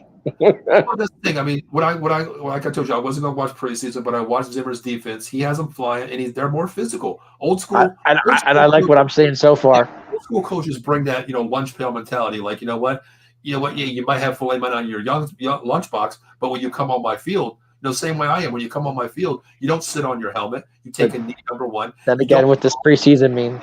You don't jog on the field. You run off the field because what? You don't have a mom and dad when you're on the field. I'm your dad no matter what, and you're on my clock. This is my business. When you come on the field, you run. You don't walk. That's Mike Fangio. Same situation. I get it. All right, last comment. As a Cowboy fan, how do you feel in your head coach? I need like another hour, honestly. Oh, God, he can go another hour on McCarthy. Don't get him started, Mike, please. Don't get him started, Mike. Please don't do it. Don't do it. In less than 1 minute, Mike. In less than 1 minute. Honestly, Mike, I'll give you my quick version of McCarthy. I like McCarthy because he does. We've had 4 seasons with him. We've had winning seasons. We're 12-5 every year. We're guaranteed a playoff spot, which I like. I know he hasn't won a bowl since with Aaron Rodgers, but winning wise, I'm okay with it. 12-5, I'll take it every time. Hold on a second, Dave. I gotta look at something. No, I know. But you know what I'm looking for, right? You know what I'm looking for, right? Yeah, I know. Number 6. I get it. I'm looking for a Super Bowl trophy right now, Dave. All I see is participation trophy saying, thanks for participating. Yeah, but you got to get 12-5 to get to the playoffs, so that's I'm okay with it. Yeah, but Dave, I still see trophies up here with the Patriots being 12-5, 13-4, 14, whatever the case may be. Hold on a second, real quick. Let me read that one. Oh, that's New England Patriots 16-0 trophy saying you finished second, you suck. Yeah. Here's my thing. Mike McCarthy is a good coach, but once again, did Aaron Rodgers make him? Did Aaron Rodgers make him, or did he make Aaron Rodgers? I think it's a mixture of both. I think he's been out of the league too long. I like how he is as an OC, but too many bonehead mistakes, too much time management issues. I think the league has a little bit passed him up. I think Schottenheimer is a better OC for us in ways to keep him in his ear, to control the game, saying, hey, don't abandon this, don't abandon that. The defense is giving you this, take it. I think he is learning, but the 2 words that I'll use this year, if he doesn't win a Super Bowl, you're fired. I can't go that far. I have to. Dave, you put a roster for the past 4 years, elite top 3 in the NFL, both sides of the ball, and you give me a 12-5 bounced in the first round of the playoffs. And a number one. We won got to the second round last 2 years ago. And home field advantage, and you get bounced by basically a wild card first year. We went into Tampa and put Brady in his place, so yeah. That's the past, Dave. That's the past. I get it. Next, Dallas. I don't want Deion Sanders. I think that's too much BS. No, Ben Johnson. Ben Johnson, I love how he is an OC with Detroit. Kudos to him going back there. He didn't chase the money. I was surprised he stayed. I didn't think he was going to leave. Oh, there's a team. I thought he was going to leave. Sorry. There's the use word loyalty. He stayed with that team. Without a doubt. I was shocked that he stayed in Detroit. I didn't think he was going to stay there. I thought Ben Johnson was actually going to be the head coach for the Washington Commanders last year before Dan Quinn got it. I thought so too. I thought he was going to get the job. I did. Deion, I do not want. I just don't like Deion. I don't want nothing to do with Deion Sanders. I don't care how close Jerry and him are. I don't want anything to do with him. If Deion became the coach, obviously, I keep receipts, just like he said in Colorado, because you win your first game against TCU as the unranked team, you blow them out, you win your first 3 games, and then you lose 7 straight, and then you throw your players under the bus saying, my son Shador is the best quarterback in college football, and the problem is this offensive line, they don't block for my son. You never say they don't block for your son. You say they don't block for the quarterback. We're not a team. We're not continuity. We don't play together. That's what I think. No way in hell. Eddie, Dave, read that comment because I cannot use it. I can't read Coach Prime can't go. Coach Deion. That's one word that I'll never call him. I won't call him. I'll never call him Prime Time. The second word, I will never call him as a coach. Prime Time as a player, yes. No, not as a coach. No. Dude, I was watching highlights of him the other night. Oh my God, how good was he? Ben Johnson will be in Dallas or Jets. And listen, if that happens, I'm fine with that because I love how he coaches offense. I think he is. I can see him going to the Jets. I don't think he'd go to Dallas. I'm not seeing that. And that's another name. Robert Saleh could be on the trade. But that depends what the Jets do this year. I mean, if the Jets, if Aaron Rodgers is healthy, they get to the playoffs. I don't think the coach is going to go anywhere. Deion has a low football IQ. I disagree with that IQ-wise, but coaching-wise, 100%. 100%. I know one running back that I love. Jackson State, yes, he did get to all the way to the playoffs, but there was a boast real quick, Dave. When he was at Jackson State, he benched his son in the championship game. Shador Sanders got benched. They won the game, but he got benched. But then he goes to Colorado, gets all this money, gets the NIL deals for every player out there. But he changed his script so fast where it was all about the players, their players, what they do on the field, the loyalty to the players, the program. He comes to Colorado. It's all about Deion Sanders and Shador Stevens and Travis Hunter. I don't like what he is in the NFL. It can only get worse to me, Dave. It really can. This is true. Jerry does love Deion, and Deion has made it quite clear. But he loves Deion on a personal level, not as a coaching wise. I mean, true, but Deion has made arguably contents out there saying, "I love Jerry Jones as an owner." Of course he does, because Jerry paid him. Exactly. But, you always want to be next. Your next sports outfit that you want to go to. You're always going to say kind words because. Emmett loves Jerry too. So what's the difference? True. Robert Saleh's a horrible head coach. He's a great DC. A head coach? Oh hell no. Certain coaches are made for being a head coach in DC. Dan Quinn, head coach? No. DC? Hell yeah. Oh, Dan Quinn is DC is the best. Exactly. Dan Quinn, head coach, not so good. All right, here's the last question, Dave. We got to get out of here, okay? We've seen the Dan Quinn head coaching job in Atlanta. We know how that worked out. All right, last comment of the night from YouTube, Anthony Mazzano. Guys, as a football fan in general, you can please explain to me where this notion is as college football fans as a whole comes from, where they say Alabama at the height of the powers with Saban. And football fans in general, you can guys explain to me where this notion from college football fans or football fans as a whole comes in for where they say Alabama at the height of their powers with Saban. Are you saying that Saban is like the GOAT and is he like the god of college? Well, no. Here's the thing. I think the GOAT of college. I think Kellen DeBoer at Alabama will succeed. Alabama, if that's what you're asking me, I don't think Alabama's going to be knocked off. Saban is the GOAT to me in college football, without a doubt. But when you're Nick Saban and you're Alabama, you are a 5-star recruiting team where you don't have to recruit by going in there old school and saying this is what fits us. You get the best. Hold on. Saban was amazing. Is amazing, always. Anthony, I just read your last comment. I'm not extending what you're saying on that comment. Ask the question of what you want to say before we get out of here? Not trying to be rude. I just didn't understand your comment, Anthony. Let me know what you meant by that, honestly. Yeah. Michael says, good show, fellas. Michael, we appreciate you checking in, brother. Michael, thank you so much. Appreciate you. All right, appreciate Dave, you chiming in, brother. Anthony chimes in. We are going to pay the bills, Dave, since you've been barking at me for the past I'm just saying. All right. Guys, let's see. If you need an attorney out there, he's your boss. He is my boss, but you know what? I run the ship here, Dave. Okay. Listen, if you're injured out there in the tri-state area, basically Philadelphia, Cherry Hill, Pittsburgh, reach out to my guy, Jason Fine, Attorney Big Al, 1-800-HURT-123, motor vehicle accident, slip and fall, workman's comp, personal injury claims. He has you covered. Like I said, Philadelphia, Pittsburgh, Cherry Hill. Make sure you reach out to 1-800-HURT-123. Give him a call. If you take your case, guaranteed out-of-the-box rate. Just mention out of the box. One of the live operators. Take your case. We take it. No recovery, no fee.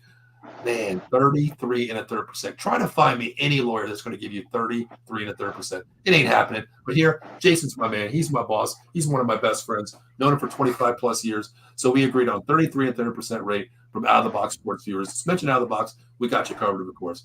And last but not least, guys, before Dave starts yelling at me more, here's our schedule real quick for the entire week. We have more shows coming all the time, Monday through Friday. We have you covered. If you like the NFC East, we got you covered there, of course.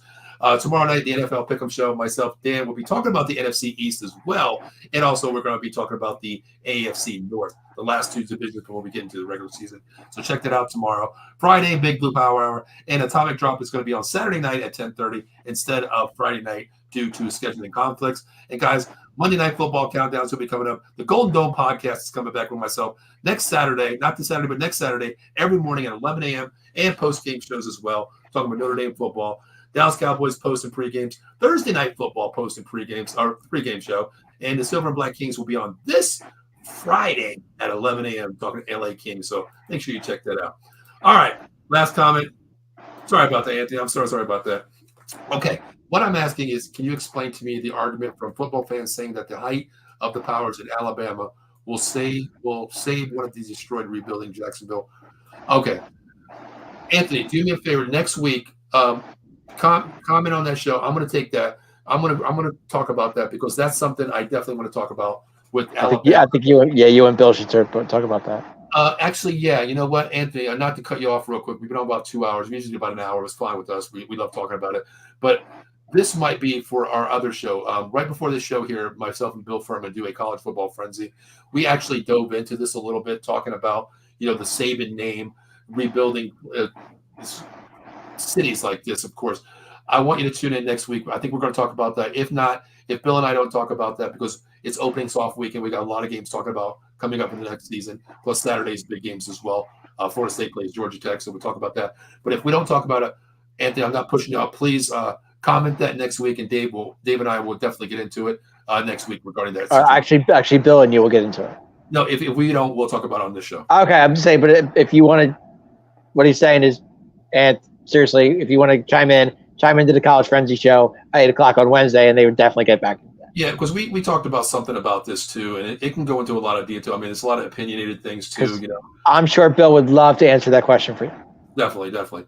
All right, so Anthony, everybody checking in. Eddie, everybody checking in. Michael, appreciate you commenting. Michael, thank you so much. Make sure you hit that subscribe button. Appreciate it, man. If you got your own channel, #mob. Let me know if you're on Twitter. If that's your hashtag on Twitter, Out of the Box Sports Entertainment on Twitter. Follow me. I'll follow you back. We can talk about it.